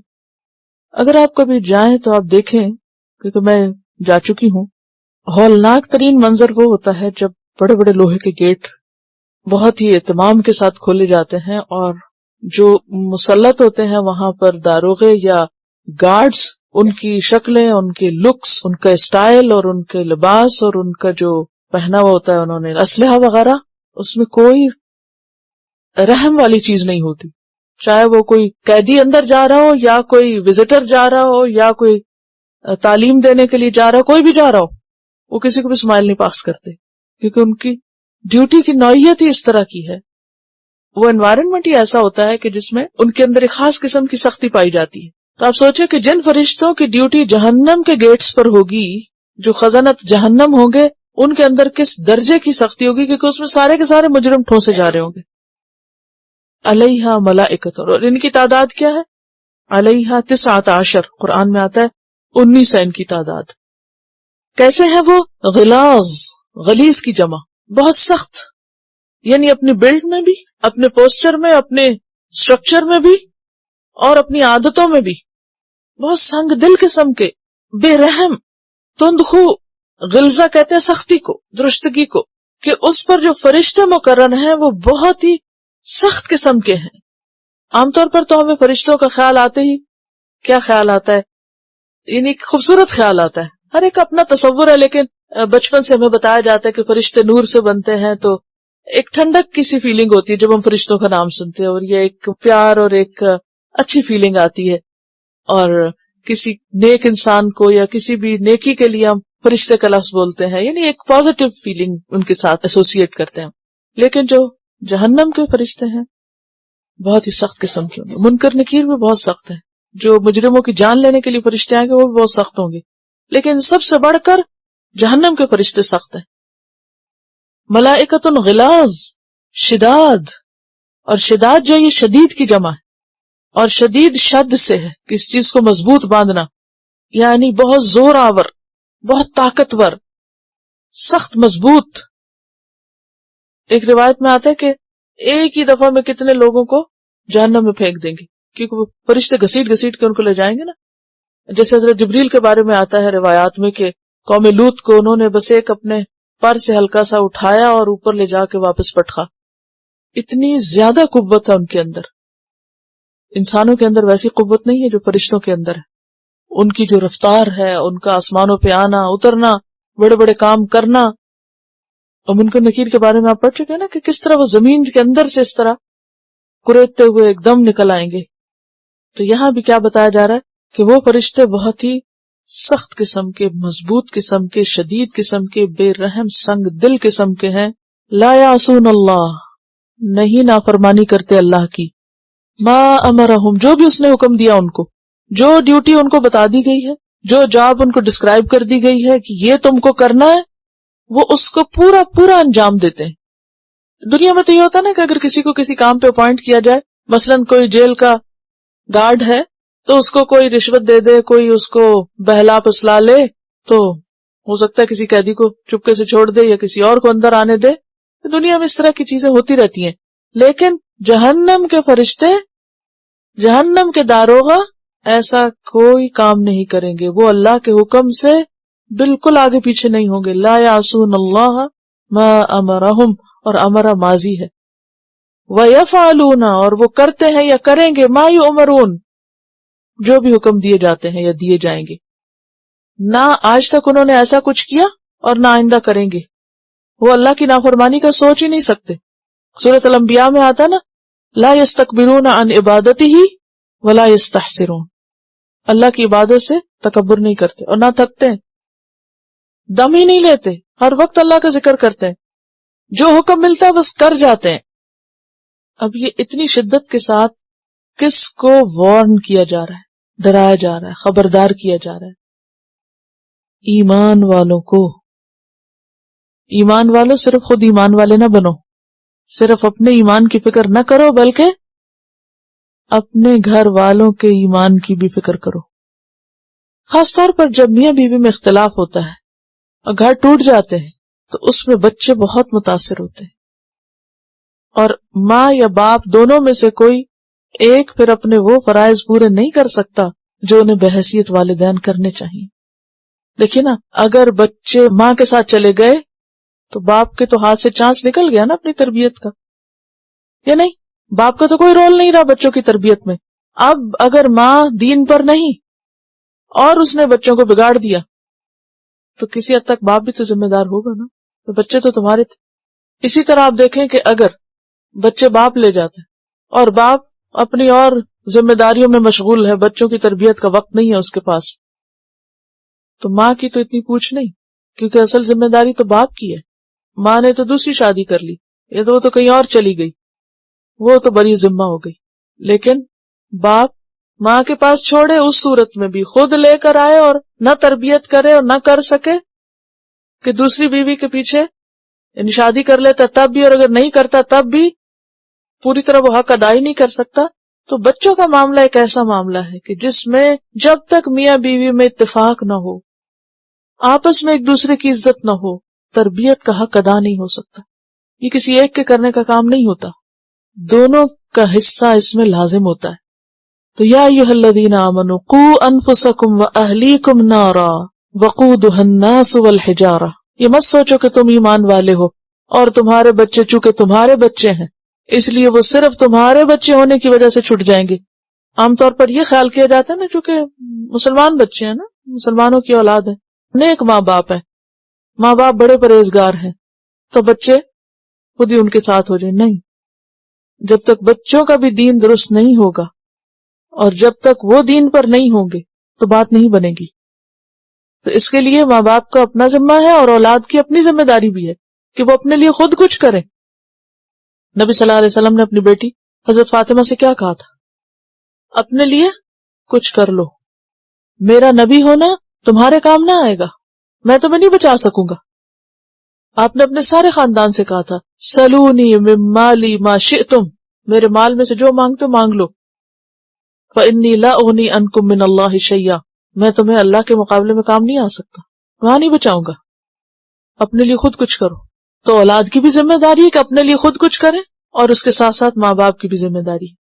اب یہاں پر آپ دیکھیں کہ پہلی ذمہ داری اپنی بتائی گئی کہ خود اپنے آپ کو بچاؤ، کیونکہ اگر آپ اپنے آپ کو نہیں بچاتے تو بچوں کو نہیں بچا سکتے. کیسے؟ کیونکہ آپ رول ماڈل ہیں. آپ کا عمل زیادہ مؤثر ہے بچوں کے لیے بنسبت آپ کی باتوں کے. صرف کہنے سے بات نہیں بنتی، کر کے دکھانا پڑے گا. جب تم خود بچاؤ گے اپنے آپ کو تو بچے دیکھ رہے ہوں گے نا کہ ہمارے ماں باپ کس چیز سے ڈر رہے ہیں، وہ کس چیز کی فکر کر رہے ہیں، ان کا غم کیا ہے، ان کی پریشانیاں کیا ہیں، ان کی پرائرٹیز اور ترجیحات کیا ہیں، وہ کیا چاہتے ہیں. تو جو وہ آپ کو کرتا دیکھیں گے وہ خود بخود وہی کرنے لگیں گے. تو اس لیے کیا کہا؟ قوا انفسکم، پہلے تو اپنی فکر کرو اور پھر واہلیکم، دوسرے درجے پر گھر والوں کی فکر کرو. نارن، اس آگ سے بچاؤ ان کو. اب دیکھیے کہ دنیا میں جب بچے چھوٹے ہوتے ہیں نا، اگر اوون کے پاس بھی بچہ کرال کر کے آ رہا ہو تو کیا آپ کا ری ایکشن ہوتا ہے؟ سب کام چھوڑ کے، اگر آپ کچھ پکا رہے ہیں، کچھ کر رہے ہیں، ہاتھ رندھے ہوئے ہیں تو گندے ہاتھوں سے جا کے اس کو پکڑ لیں گے، بھلے اس کو کچھ لگ جائے لیکن آگ نہ لگے. کچھ اور لگتا ہے تو لگ جائے، آگ نہ لگے، آگ کے قریب نہ جائے. کوئی ہیٹر رکھا ہوا ہو، کوئی بجلی میں ہاتھ دے رہا ہو، ہر بچے کو شوق ہوتا ہے بجلی کی چیزوں سے کھیلنے کا، تو ماں باپ کتنے کانشیس ہوتے ہیں، کیونکہ آگ سب سے خطرناک چیز ہے، سب سے زیادہ تکلیف دہ چیز ہے. اور پھر آگ بھی وہ، جہنم بھی وہ کہ جس کے اوپر بہت بے رحم فرشتے مقرر ہیں جو کسی کو بھی نہیں چھوڑیں گے اور اللہ کی مرضی کے خلاف نہیں جائیں گے. اب دیکھیے کہ حدیث میں آتا ہے کلکم راع وکلکم مسئول عن رعیتہ، ہر شخص نگران ہے اور ہر شخص سے اس کی رعیت کے بارے میں پوچھا جائے گا. شوہر بھی نگران ہے لیکن والمرأة راعیۃ فی بیت زوجہا، عورت نگران ہے اپنے شوہر کے گھر میں، ومسئولۃ عنہا، اور اس سے بھی سوال کیا جائے گا. والمرأة راعیۃ فی بیت زوجہا ومسئولۃ عنہا. اور پھر اس میں کیا ہے کہ خود کو بچانے کے لیے بھی فرائض کی پابندی ضروری ہے، حرام سے بچنا ضروری ہے، گناہوں کو چھوڑنا ضروری ہے، اور اسی طرح بچوں کو بھی اس کا حکم دینا ضروری ہے کہ وہ غلط کام نہ کریں. جیسے وہ قرآن پاک میں آتا نا وَأْمُرْ أَهْلَكَ بِالصَّلَاةِ وَاصْطَبِرْ عَلَيْهَا لَا نَسْأَلُكَ رِزْقًا. وَأْمُرْ أَهْلَكَ بِالصَّلَاةِ، گھر والوں کو نماز کا حکم دو، وَاصْطَبِرْ عَلَيْهَا، خود بھی اس پہ جمے رہو. لَا نَسْأَلُكَ رِزْقًا، ہم تم سے رزق نہیں مانگ رہے، ہم یہ نہیں پوچھیں گے کتنا مال کمایا تم نے تو اس میں سے کچھ ہمیں بھی دے دو. نہیں، ہم کیا پوچھیں گے کہ خود پابندی کی یا نہیں، اولاد کو حکم دیا یا نہیں. اسی لیے کیا حکم ہے کہ بچہ جب 7 سال کا ہو جائے تو کیا کرو؟ مرو ابناءکم بالصلاۃ بسبع واضربوہم علیہا بعشر وفرقوا بینہم فی المضاجع. 7 سال کا ہو تو حکم دو، 10 کے ہو جائے تو مار بھی سکتے ہو، اور 10 سال کی عمر میں ان کے بستر الگ کر دو، بچوں کو اکٹھا نہ سونے دو کیونکہ اس سے خرابیاں پیدا ہوتی ہیں. اور اسی سے منع کیا گیا کہ 2 عورتیں ایک بیڈ میں ہو، یا یہ کہ 2 مرد ایک بیڈ میں ہو، یا دو لڑکے یعنی 10 سال کی عمر کے کسی بھی عورت مرد کو یا مرد مرد کو یا لڑکی لڑکی کو ایک چادر تلے اکٹھا سونے کی اجازت نہیں ہے، حرام ہے، یہ منع ہے. فرقوا بینہم فی المضاجع. تو یہاں پر نماز کے علاوہ پھر زکوٰۃ، روزہ اور باقی جو چیزیں ہیں دین کے فرائض ہیں، عبادات ہیں، اور پھر اس کے بعد حرام چیزوں سے بچنا ہے، ان سب چیزوں کے لیے یہاں پر حکم دیا گیا ہے. قوا انفسکم واہلیکم نارا. اور اس میں آپ دیکھیے کہ نماز کے ساتھ جہاں نماز کا حکم تھا وہاں بیڈ الگ کرنے کا حکم کیوں؟ یہ دو چیزیں ساتھ ساتھ کیوں؟ کیونکہ 10 سال کی عمر میں بچوں کے اندر جنسی شعور یعنی سیکشل ڈیزائر جو ہیں وہ شروع ہو جاتی ہیں، اور خواہ وہ بہن بھائی ہوں یا دو بہنیں ہوں یا کوئی بھی، اگر وہ ایک دوسرے کے ساتھ ساتھ ہے تو ان کے اندر خرابی کا اندیشہ ہے، خواہ وہ آپس میں سگے بہن بھائی کیوں نہیں. تو اس چیز کی بھی احتیاط برتنے کی ضرورت ہے. یعنی دین میں صرف نماز پڑھنے کا حکم نہیں ہے، دوسری طرف ان خرابیوں سے بچنا بھی ضروری ہے، کیونکہ انسان اگر ایک طرف اچھی غذا کھا رہا ہے اور دوسری طرف زہر کھا رہا ہے تو کیسے بچ سکتا ہے؟ جیسے نیکیاں برائیوں کو مٹاتی ہیں تو اسی طرح اگر برائیاں زیادہ ہوتی جائیں تو وہ نیکیوں کو مٹانا شروع کر دیتی ہیں نا، تو ایمان کا خاتمہ ہو جاتا ہے. اور پھر لا یعصون اللہ ما امرہم ویفعلون ما یؤمرون. اور وہ کرتے ہیں جو بھی وہ حکم دیے جاتے ہیں. یا ایھا الذین کفروا. اچھا یوں لگتا ہے نا جیسے فرشتے روبوٹس کی طرح ہیں. میرے ذہن میں روبوٹس کا تصور آ رہا تھا کہ جیسے روبوٹ ہوتا نا، اور اس کو آپ جدھر گھما دے، اسے آپ کہیں کہ فلاں کو اٹھا کے آگ میں پھینک دو. یعنی اگر آپ کسی انسان کو کہیں نا کہ اچھا یہ اس بچے کو اٹھاؤ اور آگ کے تندور میں ڈال دو، اوون میں ڈالو اس بچے کو، کیا ہوگا؟ کوئی بھی ہوگا تو وہ اس کے لیے ناقابل برداشت ہوگا کہ کسی انسان کو آگ میں پھینکے. لیکن اگر آپ کسی روبوٹ سے کہیں گے نا، یعنی کوئی بٹن پریس کر دیں اور کسی کو مار دیں یا کچھ کر دیں، تو وہ کوئی اور ہاتھ ہے نا آگے. تو فرشتے بھی بالکل روبوٹس کی طرح جو ان کو کہا جائے گا کرو، کرتے چلے جائیں گے. کسی کے چیخنا، چلانا، رونا، دھونا، شور مچانا، بھاگنا، تڑپنا، فریادیں کرنا ان کے اوپر کوئی اثر نہیں کرے گا.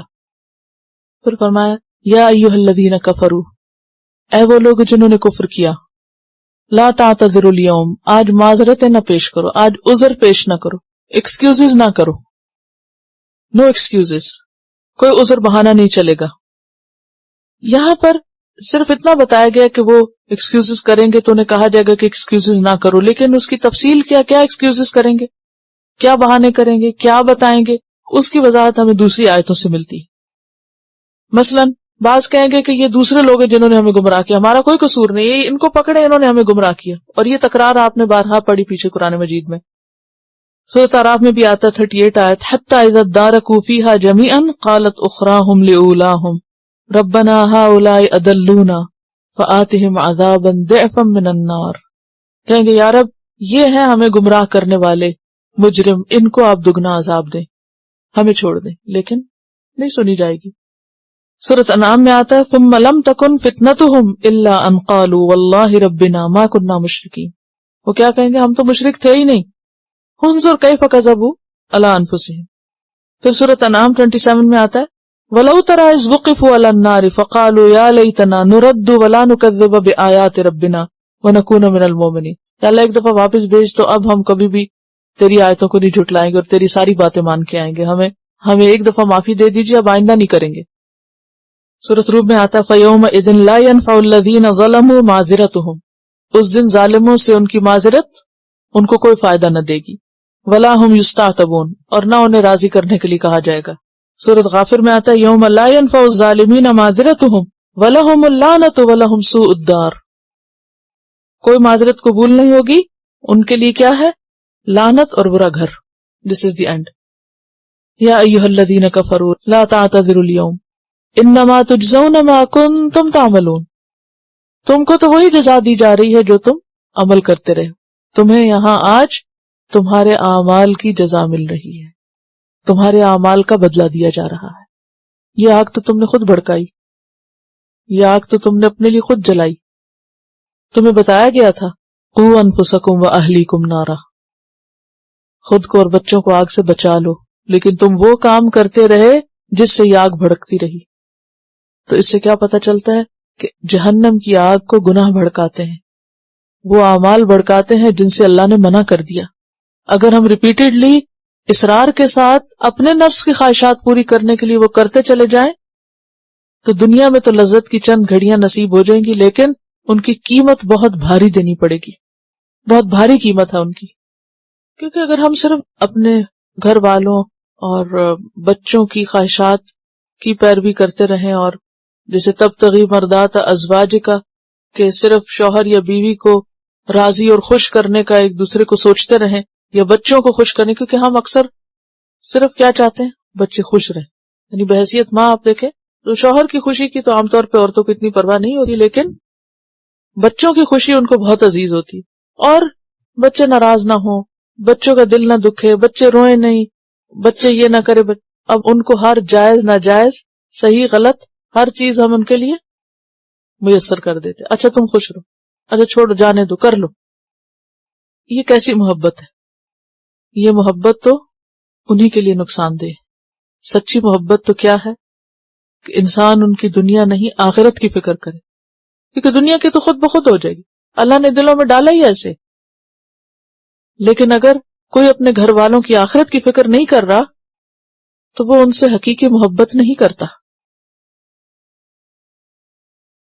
یا ایھا الذین آمنو، اے لوگو جو ایمان لائے ہو، توبوا الی اللہ توبۃ نصوحا، توبہ کرو اللہ کی طرف خالص توبہ، سچی توبہ.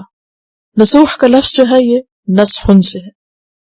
نصحن کہتے ہیں خالص شہد کو، خلوص کو بھی کہتے ہیں، خلوص بھی خالص سے ہی ہے. اور نصاحت کہتے ہیں کپڑے سینے کو، کپڑا جوڑنے کو. گناہ کیا کرتا ہے؟ ایمان میں ملاوٹ کر دیتا ہے، ایمان کو خراب کر دیتا ہے، تار تار کر دیتا ہے. اگرچہ بات توبہ سے بھی بنتی ہے کہ توبہ کرو اللہ کی طرف، لیکن تاکید کے لیے ساتھ کیا کہا؟ توبۃ نصوحا، خالص توبہ، سچی توبہ، پکی توبہ. اور وہ کیا ہوتی ہے کہ جس میں انسان کے اندر احساس ندامت ہو، شرمندگی ہو. کیونکہ حدیث میں آتا ہے الندم التوبہ، توبہ ندامت کا نام. توبہ دراصل کیا ہے؟ شرمندہ ہونا، اپنی غلطی کو مان جانا، اور پھر جو کیا ہے وہ دوبارہ نہ کرنا. یعنی سچی توبہ کیا ہے کہ آدمی رجوع کرے اور پھر اس فعل کو نہ دہرائے. حضرت علی رضی اللہ تعالیٰ عنہ نے ایک شخص کو دیکھا کہ وہ اپنی غلطی کے بعد زبان سے بس توبہ توبہ کر رہا ہے. آپ نے فرمایا یہ جھوٹے لوگوں کی توبہ ہے. یعنی توبہ کی تکرار صرف زبان سے کیا ہے؟ جھوٹی توبہ. کیونکہ سچی توبہ کیا ہے کہ انسان جب غلط کام کرے تو شرمندگی ہو، اس کو ریگریٹس ہو، اور پھر وہ دوبارہ نہ کرے، اس طرف لوٹے نہیں. عسیٰ ربکم، امید ہے کہ تمہارا رب، یقینی بات کسی کے پاس نہیں، ان یکفر عنکم سیئاتکم، کہ ڈھانپ دے گا تم سے تمہاری برائیوں کو، یعنی تمہارے گناہ چھپا دے گا. سیئات ان کی جمع. ویدخلکم، اور داخل کر دے گا تم کو جنات، ان باغوں میں، تجری من تحتها الانہار، جن کے نیچے نہریں بہتی ہوں گی. یعنی خالص توبہ سے کیا ہوگا کہ کیا ہوا گناہ معاف ہو جائے گا. پیچھے بھی آتا نا ان تتوبا الی اللہ فقد صغت قلوبکما، تو یہاں بھی کیا ہے؟ سارے اہل ایمان کو کہا جا رہا ہے کہ خواہ خرابی بچوں کے معاملے میں ہو یا اپنے معاملے میں، ہر گناہ کا علاج کیا ہے؟ اعتراف کر کے اسے چھوڑ دو اور پھر صحیح رستہ اختیار کر لو. اگر ایسا کرو گے تو اللہ تمہارے عیب ڈھانپ دے گا، تمہیں ان پر سزا نہیں دے گا اور تمہیں جنتوں میں داخل کرے گا. یوم لا یخزی اللہ النبی والذین آمنوا معہ، جس دن اللہ رسوا نہ کرے گا نبی کو اور ان لوگوں کو جو اس کے ساتھ ایمان لائے، کیونکہ ان کی اہل ایمان کی ساری برائیاں اللہ ڈھانپ دے گا. رسوائی کب ہوتی ہے کسی کی؟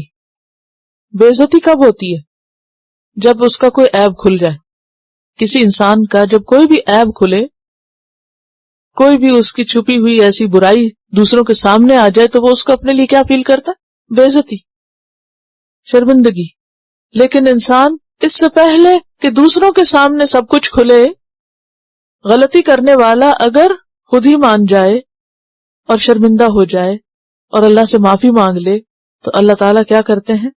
قیامت کے دن کی شرمندگی اور رسوائی سے اس کو بچا لیتے ہیں. نورہم یسعی بین ایدیہم. یہاں یہ بات بھی یاد رکھیے کہ قیامت کے دن کی رسوائی، اصل رسوائی کیا ہے؟ ربنا انک من تدخل النار فقد اخزیتہ، کہ جس کو آگ میں داخل کیا گیا وہ رسوا ہوا، تو گویا اس کو آگ میں جانے سے بچا لیں گے. پیچھے آنا جنت میں داخل کریں گے تو اس کے مقابلے میں کیا ہے؟ پھر آگ سے بچا لیں گے، جہنم سے بچا لیں گے، رسوائی سے بچا لیں گے. یعنی قو انفسکم، جس نے کیا اللہ پھر اس کو وہاں بچا لے گا. نورہم یسعی بین ایدیہم وبایمانہم، ان کا نور ان کے آگے آگے دوڑ رہا ہوگا. بین ایدیہم سے مراد آگے آگے، وبایمانہم اور ان کی دائیں جانب. تو گویا سچی توبہ کیا ہے؟ آخرت کا نور، روشنی. اور جھوٹی توبہ اندھیرا، جو صرف زبانی کلامی ہو، جس میں عمل کی تبدیلی نہ ہو. اور دائیں جانب کیوں؟ پیچھے بتایا جا چکا ہے، یعنی عزت اور احترام کی وجہ سے دائیں ہاتھ کا ذکر بھی ساتھ ہے. سورۃ الحدید میں آتا ہے یوم تری المؤمنین والمؤمنات یسعی نورہم بین ایدیہم وبایمانہم. اور یہ نور خاص طور پر کہاں ہوگا؟ پلصراط پر، یعنی آخرت کے میدان میں ہوگا، لیکن خصوصاً پلصراط پر. وَيَجْعَلْ لَكُمْ نُورًا تَمْشُونَ بِهِ، جس طرح دنیا میں اللہ نور پیدا کر دیتا ایسے ہی قیامت کے دن بھی نور دے دے گا. یقولون، اس نور کو پا کر وہ کیا کہیں گے؟ ربنا، اے ہمارے رب، اتمم لنا نورنا، ہمارا نور ہم پر تمام کر دے. کیونکہ ان کے ساتھ کے جو منافق ہوں گے ان کا نور بجھ چکا ہوگا، تو ان کو دیکھ کر انہیں بھی ڈر لگے گا. اور اتمم کا لفظ یہ تمام سے ہے، اور تمام الشیء کہتے ہیں کسی چیز کے اس حد تک پہنچ جانے کے جس کے بعد کسی اور خارجی چیز کی ضرورت باقی نہ رہے. اس کی ضد نقص ہے. تمام کی ضد کیا ہے؟ اپوزٹ کیا ہے؟ نقص. یعنی ہمیں آخر تک پہنچا دے، پورا پل کراس کر کے جنت تک پہنچ جائے، جب تک یہ نور ہم سے دور نہ ہو. یہ اسی کے ساتھ ہوگا نا جو مرتے دم تک اس نور پر دنیا میں رہے. اتمم لنا نورنا واغفر لنا، اور تو ہم کو بخش دے، ہمیں معاف کر دے. نور حاصل کرنے کا دنیا میں ذریعہ کیا ہے؟ قرآن. قد انزل اللہ الیکم نورا. انسان اگر اس قرآن کے ساتھ زندہ رہے تو روشنی ملتی رہتی ہے اس کو، اور اگر اسے چھوڑ دے تو دل پہ بھی اندھیرا چھا جاتا ہے اور راستے بھی تاریک ہونے لگتے ہیں. انسان بھولنے لگتا ہے بہت جلد کہ اسے کیا کرنا اور کیا نہیں کرنا. تو بائی دا ٹائم انسان کی ڈیتھ ہو اور اگر قرآن سے دور ہو کے زندگی گزری تو اندھیرا میں گزری. تو اس نور کو جو آپ نے اب تھاما ہے اسے مرتے دم تک تھامے رکھے، تاکہ قیامت کے دن بھی اللہ تعالی آخر منزل تک اس نور کو تمام کر دے. اتمم لنا نورنا واغفر لنا انک علی کل شیء قدیر، بے شک آپ ہر چیز پر قادر ہیں. یا ایھا النبی، اے نبی صلی اللہ علیہ وسلم، جاہد الکفار، جہاد کرو کفار سے، والمنافقین اور منافقین سے، واغلظ علیہم اور ان پر سختی کرو. سورۃ التوبہ میں بھی اس سے ملتا جلتا مضمون آیا ہے. اور یہ کس موقع پر کہا گیا تھا؟ جب اتمام حجت ہو گیا، یعنی ہر طرح سے ان کو سمجھایا جا چکا. کیونکہ مکہ میں آپ صلی اللہ علیہ وسلم پر یہ آیت نازل نہیں، یہ مدنی صورت ہے. مکی دور میں آپ نے کیا کیا؟ بہت ہمدردی سے، خلوص سے ان کو سمجھایا. اور پھر اس کے بعد جب نہیں مانے اور مدینہ میں آ کر جب ہر طرح کی یلغار آئی تو پھر کیا ہوا حکم کہ اب تم بھی جواباً ویسی کاروائی کر سکتے ہو. لیکن منافقین کے ساتھ آپ نے کس طرح جہاد کیا؟ کیونکہ کفار کے ساتھ تو جہاد بالسیف تھا، منافقین کے خلاف تو آپ نے کبھی تلوار نہیں اٹھائی. تو کس طرح جہاد کیا تھا منافقین سے؟ کیا آپ نے اس پر عمل ہی نہیں کیا؟ عمل کیا. جاہدہم بہ جہادا کبیرا، قرآن کے ذریعے کیا، کیونکہ ان کو آپ سمجھاتے ہی رہے، آخر دم تک سمجھاتے رہے. واغلظ علیہم، اور ان پہ سختی کیجیے، یعنی ان کو ایک طرف نصیحت کیجیے اور اگر نہ مانے تو ان کو ڈسپلن بھی کیجیے. اور آخرت میں تو کیا ہے؟ وَمَأْوَاهُمْ جہنم، ان کا ٹھکانہ جہنم. آپ دیکھیے کہ یہ ایسا ہی ہے نا کہ جب ماں باپ جیسے بچوں کو سمجھاتے رہتے ہیں اور جب آخر میں نہیں مانتے تو پھر کیا کرتے؟ مارتے بھی، سزا بھی دیتے ہیں، خبر لیتے ہیں، کیونکہ دین جو ہے وہ اعتدال پر مبنی۔ تو بات یہ ہے کہ اللہ نے قرآن بھی اتارا ہے اور لوہا بھی اتارا ہے۔ سورۃ الحدید میں بھی یہ مضمون گزر چکا ہے، کہیں لوہا استعمال کرنا پڑتا ہے اور کہیں قرآن کے ذریعے نصیحت کرنی پڑتی، تو حسب حالات جہاں جیسی ضرورت ہو، اور نرمی سے اور پیار سے سمجھانے کے بعد ایک وقت ایسا آتا ہے کہ جب سختی بھی ویسی ہی ضروری ہوتی ہے، کیونکہ بعض معاملات نرمی سے نہیں سلجھائے جا سکتے، وہاں سختی کرنی پڑتی ہے۔ کیا بچوں کو ہر بات آپ نرمی سے سمجھا سکتے ہیں؟ یا کہیں سختی سے کام لینا ہوتا ہے، لینا پڑتا ہے نا۔ تو یہ اعتدال ہے، اس کو اعتدال کہتے ہیں۔ ایک طرف نرمی بھی ضروری ہے اور دوسری طرف حدود کے اندر سختی بھی ضروری ہوتی ہے۔ اور پھر ایک حدیث میں آتا ہے ان اللہ لا یضع بالسلطان ما لا یضع بالقرآن، کہ اللہ سلطان کے ذریعے وہ کام لیتا ہے جو قرآن سے نہیں ہوتا، یعنی جو صرف نصیحت سے نہیں ہو سکتا وہ ڈنڈے کے زور پر ہی ہوتا ہے۔ مثلاً آپ دیکھیں کہ آپ کو ساری قانون کی کتابیں، ٹریفک کے بارے میں سارے ڈسپلن، قاعدے قانون کی ہر چیز پڑھا دی جائے اور کوئی فائن اور جرمانہ اور کوئی کچھ نہ ہو، تو سارے لوگ شرافت سے مان جائیں گے؟ نہیں مانیں گے نا۔ تو کیا وہاں وغلظ علیہم نہیں کیا جاتا؟ سختی نہیں ہوتی یا ہوتی ہے؟ تبھی امن رہتا ہے نا، ورنہ تو معلوم نہیں کتنے لوگوں کی ہلاکتیں ہو جائیں ان قوانین کو توڑنے سے۔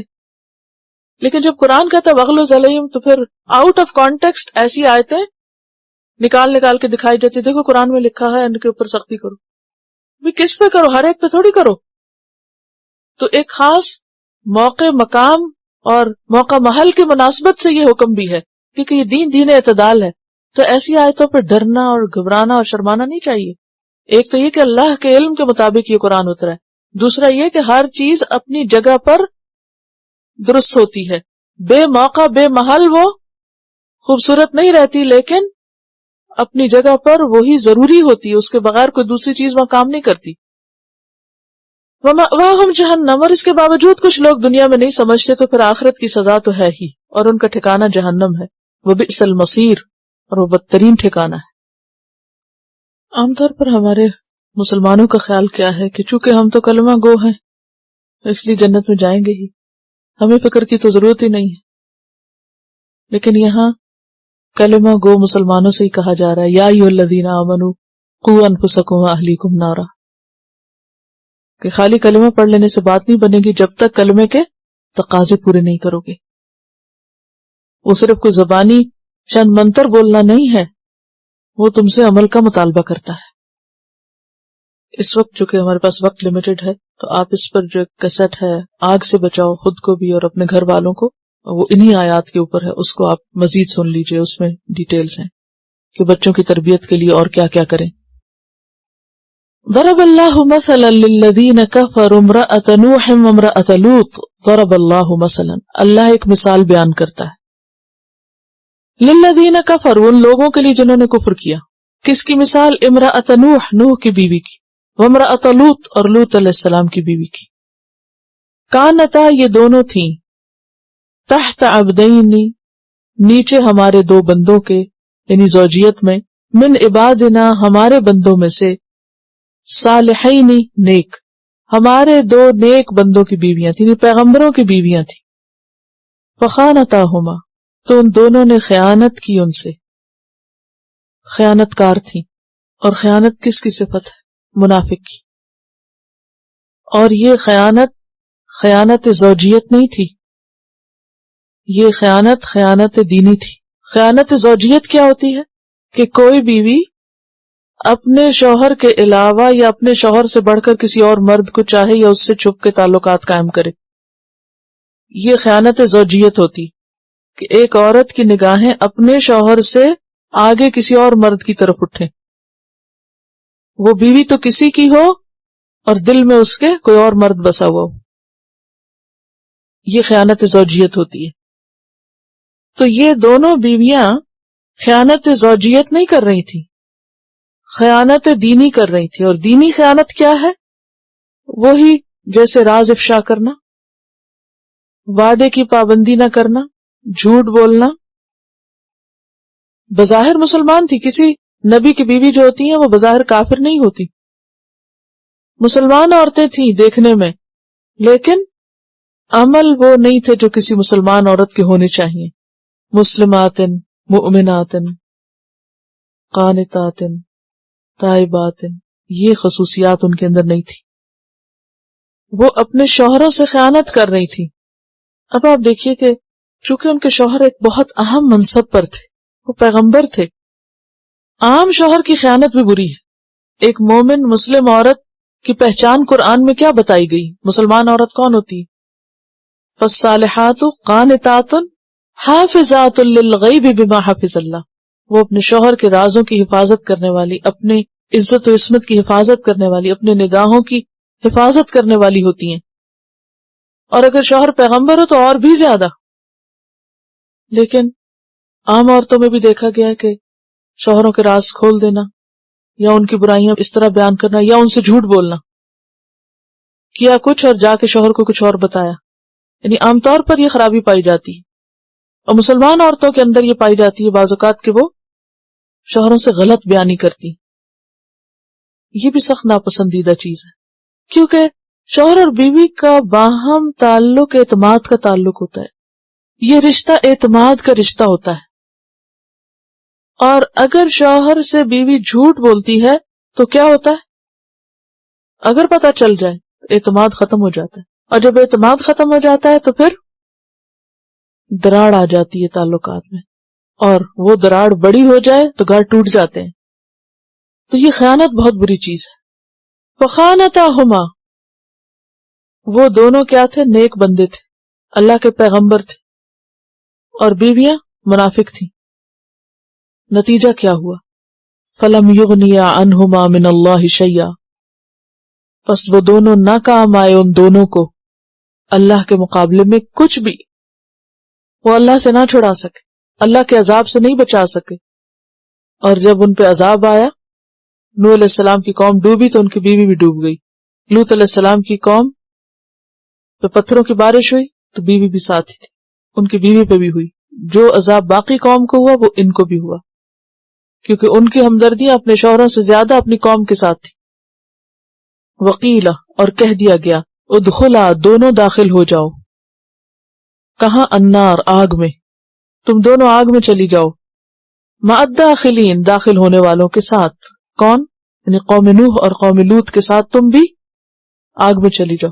اب یہ کون سی آگ ہے جس میں کہہ دیا گیا کہ چلی جاؤ، حکم ہو چکا؟ برزخ کی زندگی میں جو سزا ہے، عذاب قبر کی طرف اشارہ ہے. اور بات یہی ہے کہ آخرت میں اور دنیا میں دونوں میں اللہ کی پکڑ سے کوئی نہیں بچا سکتا کسی کو، خواہ کوئی پیغمبر ہی کیوں نہ ہو. جیسے نبی صلی اللہ علیہ وسلم نے اپنے خاندان والوں کو کہا تھا جو لینا لے لو مجھ سے، لیکن دین کے معاملے میں میں تمہیں نہیں بچا سکتا آگ سے، میں تمہیں آگ سے نہیں بچا سکتا، تمہارے کام نہیں آ سکتا. اور قرآن نے کھلی مثالیں دی اور کہا کہ یہ نیک بندے اپنی بیویوں کو نہیں بچا سکے.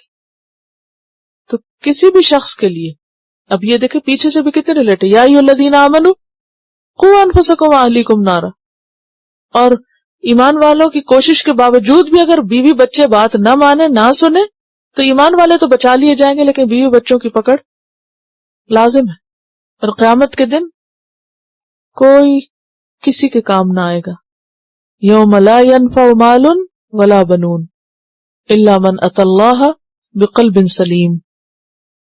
وضرب اللہ مثلا للذین آمنوا امرأۃ فرعون، اور بیان کرتا ہے اللہ مثال ان لوگوں کے لیے جو ایمان لائے فرعون کی بیوی کی. اب یہاں بالکل الٹ معاملہ ہے، بیوی مومن ہے تو شوہر کافر.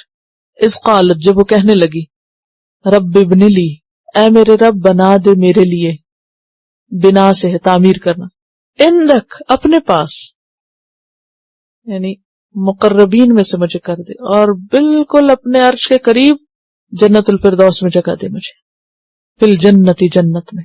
رب ابن لی عندک بیتا فی الجنہ. یہاں حضرت آسیہ کی طرف اشارہ ہے، جو بہت ہی نیک بندی تھی اللہ کی. دنیا کی ہر رونق اور ہر زینت انہوں نے ترک کر دی ایمان کی خاطر. ونجنی، اور نجات دے مجھے، من فرعون، فرعون سے، کیونکہ بہت سزا دیتا.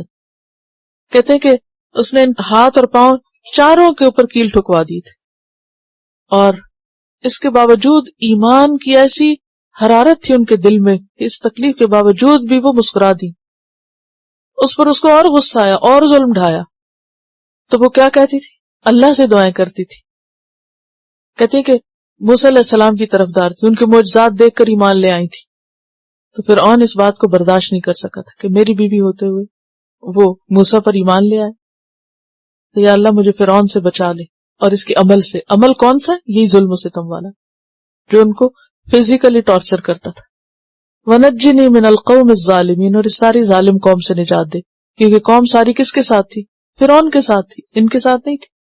ایک اکیلی عورت اتنی مضبوط ایمان والی اس طرح ایسے ماحول میں سروائیو کر سکتی ہے؟ جی ہاں کر سکتی ہے. یہ مثال ہے کس کے لیے؟ ایمان والوں کے لیے، میرے اور آپ کے لیے. اکثر عورتیں کیا بہانہ کرتی؟ ہمارے شوہر ایسے ہیں، ہمارے گھر کا ماحول ایسا ہے، بڑی مجبوریاں ہیں، ہم کیا کریں؟ نہیں، جب آخرت یاد ہوتی ہے تو سب مجبوریاں ایک طرف ہو جاتی ہیں. حضرت سمیہ، کیا ان کو ابو جہل نے نہیں مارا تھا؟ یعنی ایک عام عورت کے لیے کہ شوہر آقا ہے تو ان غلام عورت کے لیے کیا ہے؟ ایک اور آقا ہے، لیکن وہ اپنے ایمان سے باز نہیں آئی. تو اس سے کیا پتہ چلتا ہے کہ مرد ہو یا عورت ہو، ایمان ایمان ہے.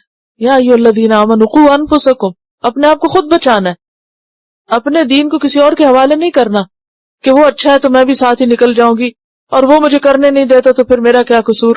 نہیں، عورت ہو یا مرد ہر ایک کا امتحان الگ ہے.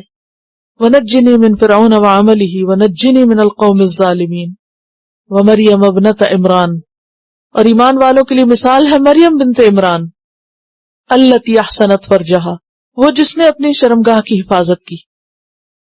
فنفخنا فیہ، پس پھونک دیا ہم نے اس میں، یعنی ان کے گریبان میں، مریم علیہ السلام کے، من روحنا، اپنے روح سے. سورۃ مریم میں اس کی تفصیل آتی ہے، فارسلنا الیہا روحنا فتمثل لہا بشرا سویا. تو جبریل علیہ السلام ان کے سامنے انسانی شکل میں آئے تھے، اور انہوں نے کیا کہا آ کر؟ انما انا رسول ربک لاہب لک غلاما زکیا. تو اس وقت انہوں نے کہا تھا نا، قالت ربی انا یکون لی ولد ولم یمسسنی بشر قال کذلک اللہ یخلق ما یشاء اذا قضى امرا فانما یقول له کن فیکون. فنفخنا فیہ من روحنا، اور نفخ کا معنی ہوتا ہے پھونک مارنا.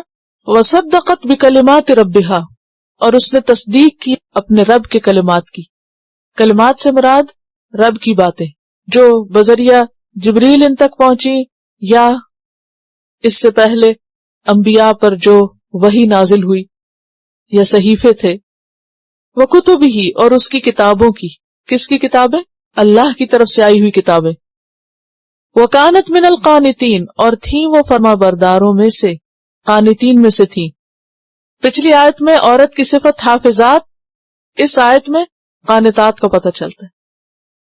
مسلمان عورت کے لیے مثال ہے مریم، جو ایک فرما بردار عورت تھی اور اللہ کے حکموں کی اس نے پیروی کی، جو اللہ نے کہا کر دکھایا، اور اللہ کی رضا پہ راضی ہو گئی. بن باپ کے جب ان کے یہاں بچہ پیدا ہوا اور بہت بڑی آزمائش سے گزری، کوئی شکوہ اللہ سے نہیں کیا، کہیں ناراض نہیں ہوئی، اور ہر حال میں اپنے ایمان کو بچا کے رکھا اور اپنی شرم و حیا کو بھی بچا کے رکھا، عزت و عصمت کی حفاظت کی. یا احسنت کا لفظ آتا ہے، صاد نون، حسن کہتے ہیں قلعے کو، پناہ گاہ کو. ایک عام عورت کے لیے اس کی پناہ گاہ کیا ہوتی ہے؟ شوہر اس کی عزت و عصمت کا محافظ ہوتا ہے. لیکن یہاں شوہر نہیں ہے، یہ خود اپنی عزت و عصمت کی حفاظت کرنے والی ہیں. تو اس سے یہ پتہ چلتا ہے کہ ایک مسلمان عورت کے لیے اس کی سب سے بڑی خوبی حیا ہے، اپنی شرم و عزت کی حفاظت ہے. اور اگر عورت اپنی شرم و عزت کو تار تار کر دے تو اس کے پاس کچھ نہیں بچتا. حیا اور ایمان ساتھ ساتھ ہوتے ہیں. اگرچہ مرد اس کو دعوت دیتا ہے، لیکن پھر بھی کنٹرول عورت کے ہاتھ میں ہوتا ہے. اگر عورت حامی نہ بھرے تو مرد کچھ نہیں کر سکتا. تو عورت کو اپنے ایمان میں، حیا میں اسٹرانگ ہونا چاہیے، اس کو ریزسٹ کرنا چاہیے، اس کو برائی کے آگے لبیک نہیں کہنا چاہیے، اس کو دوسروں کو ترنے والا نہیں بننا چاہیے، اسے ایسے اثرات قبول نہیں کرنے چاہیے کہ کوئی اس کی حیا کو تار تار کرے یا ایمان کو تار تار کرے. وَمَرْيَمَ ابْنَتَ عِمْرَانَ الَّتِي أَحْسَنَتْ فَرْجَهَا فَنَفَخْنَا فِيهِ مِن رُّوحِنَا.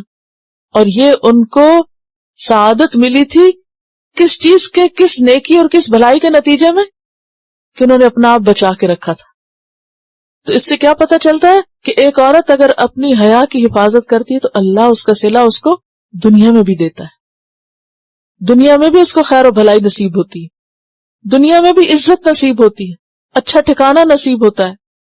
اور اگر عورت اپنی عزت و عصمت کی حفاظت نہیں کرتی تو دنیا میں بھی اس کی سزا بھگتتی، اس کا راز کھل جائے تو شوہر کی نگاہ میں ذلیل ہوتی، معاشرے کی نگاہ میں اس کا مقام اور قدر گھٹ جاتی. تو خاص طور پر بچیوں کو ماں باپ کی جو تربیت ہے یا ذمہ داری، اس میں بچپن سے ہی اس تربیت میں حیا کا عنصر لازمی شامل ہونا چاہیے. لیکن افسوس یہ کہ اب ہم بچیوں کو ہی کپڑے پہناتے ہیں تو حیا سے خالی، اور جب حیا اٹھ جاتی تو سب کچھ ہی اٹھ جاتا ہے. پھر چھوٹی چھوٹی بچیوں کے بھی ڈریسز اگر آپ دیکھیں تو جو سیلف پروجیکشن کی تعلیم اور تربیت شروع سے ملتی ہے پھر وہ کسی حد پہ جا کے رکتی نہیں. تو نتیجہ کیا ہوتا ہے؟ گھروں کی بربادی. تو یہاں اللہ سبحانہ وتعالیٰ ایمان والوں کو ایک ایگزامپل دے رہے ہیں، کسی رول ماڈل مریم علیہ السلام.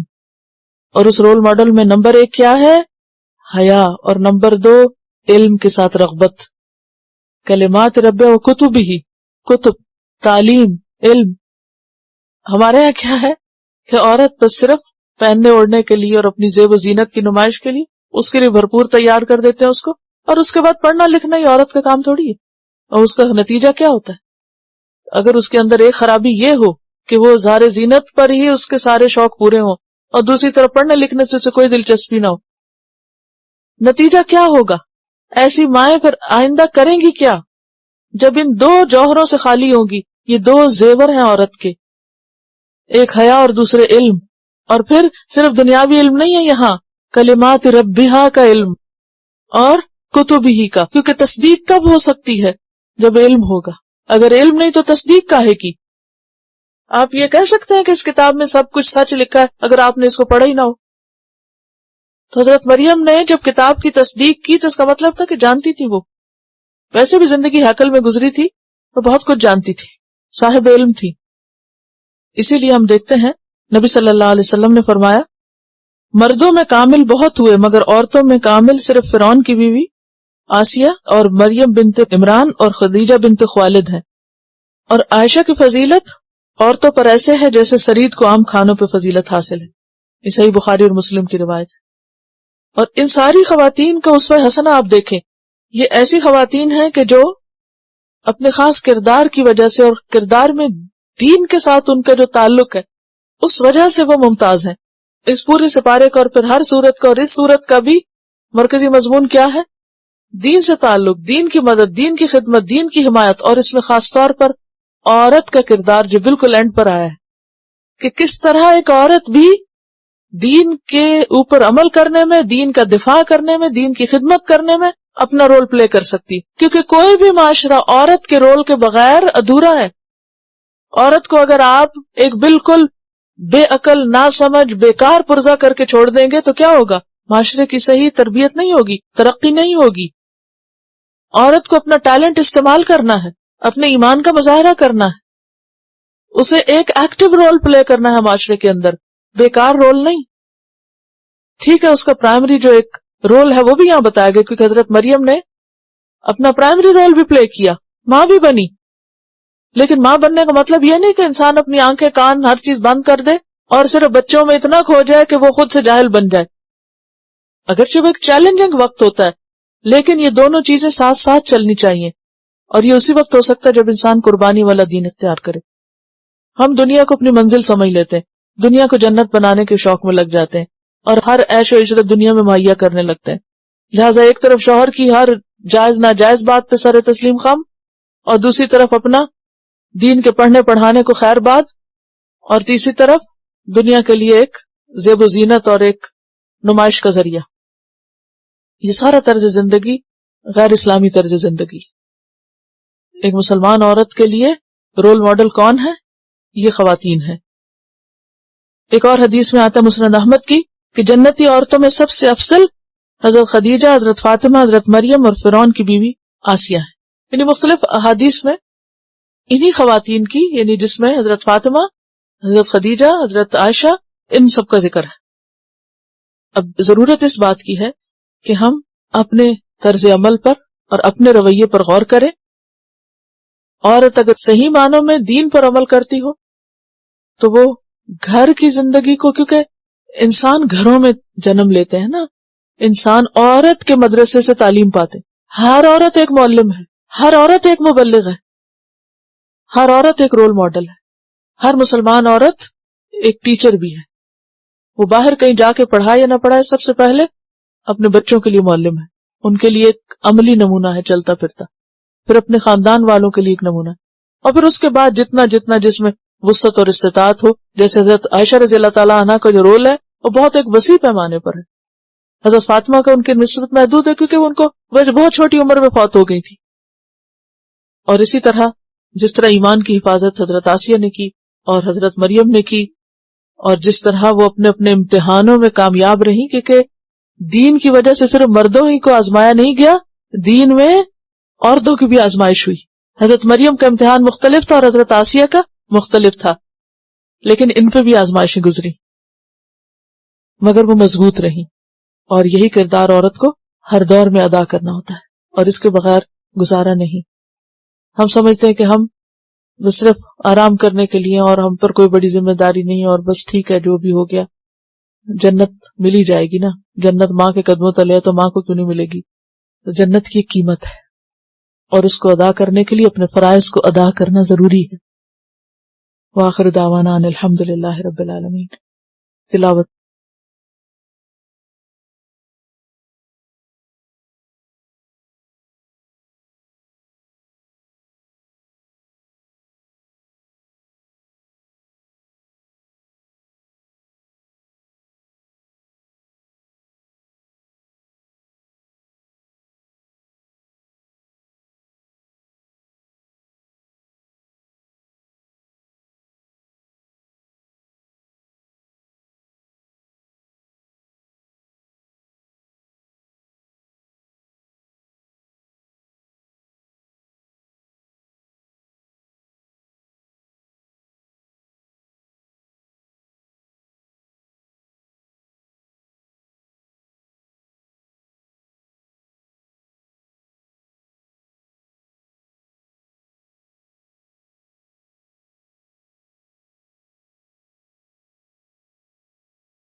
سبحانك اللهم وبحمدك نشهد أن لا إله إلا أنت نستغفرك ونتوب إليك. السلام عليكم ورحمة الله وبركاته. Quran vocabulary 100%. The best application to understand Quran. Study with flashcards. Word list. Learn 25% of Quran vocabulary in 7 days. Multiple MCQs to practice and test vocabulary. Single choice. Multiple choice. True false. Bookmark difficult words. Study wrongly answer words. Test your skills. 12 essential grammar lessons at Learn Quranic Grammar. You can select number of word to study from bookmarks. Select number of times wrongly answered words for study. Test your skills with multiple choice flashcard, true false, matching words and single choice MCQs. Grammar lessons are available in PDF format. Native Quranic and Urdu fonts. Available at Google Play and Apple App Stores. Download it today to contribute in the Islamic Apps Development Project. Quran vocabulary 100% in Urdu. Visit smartappsweb.com.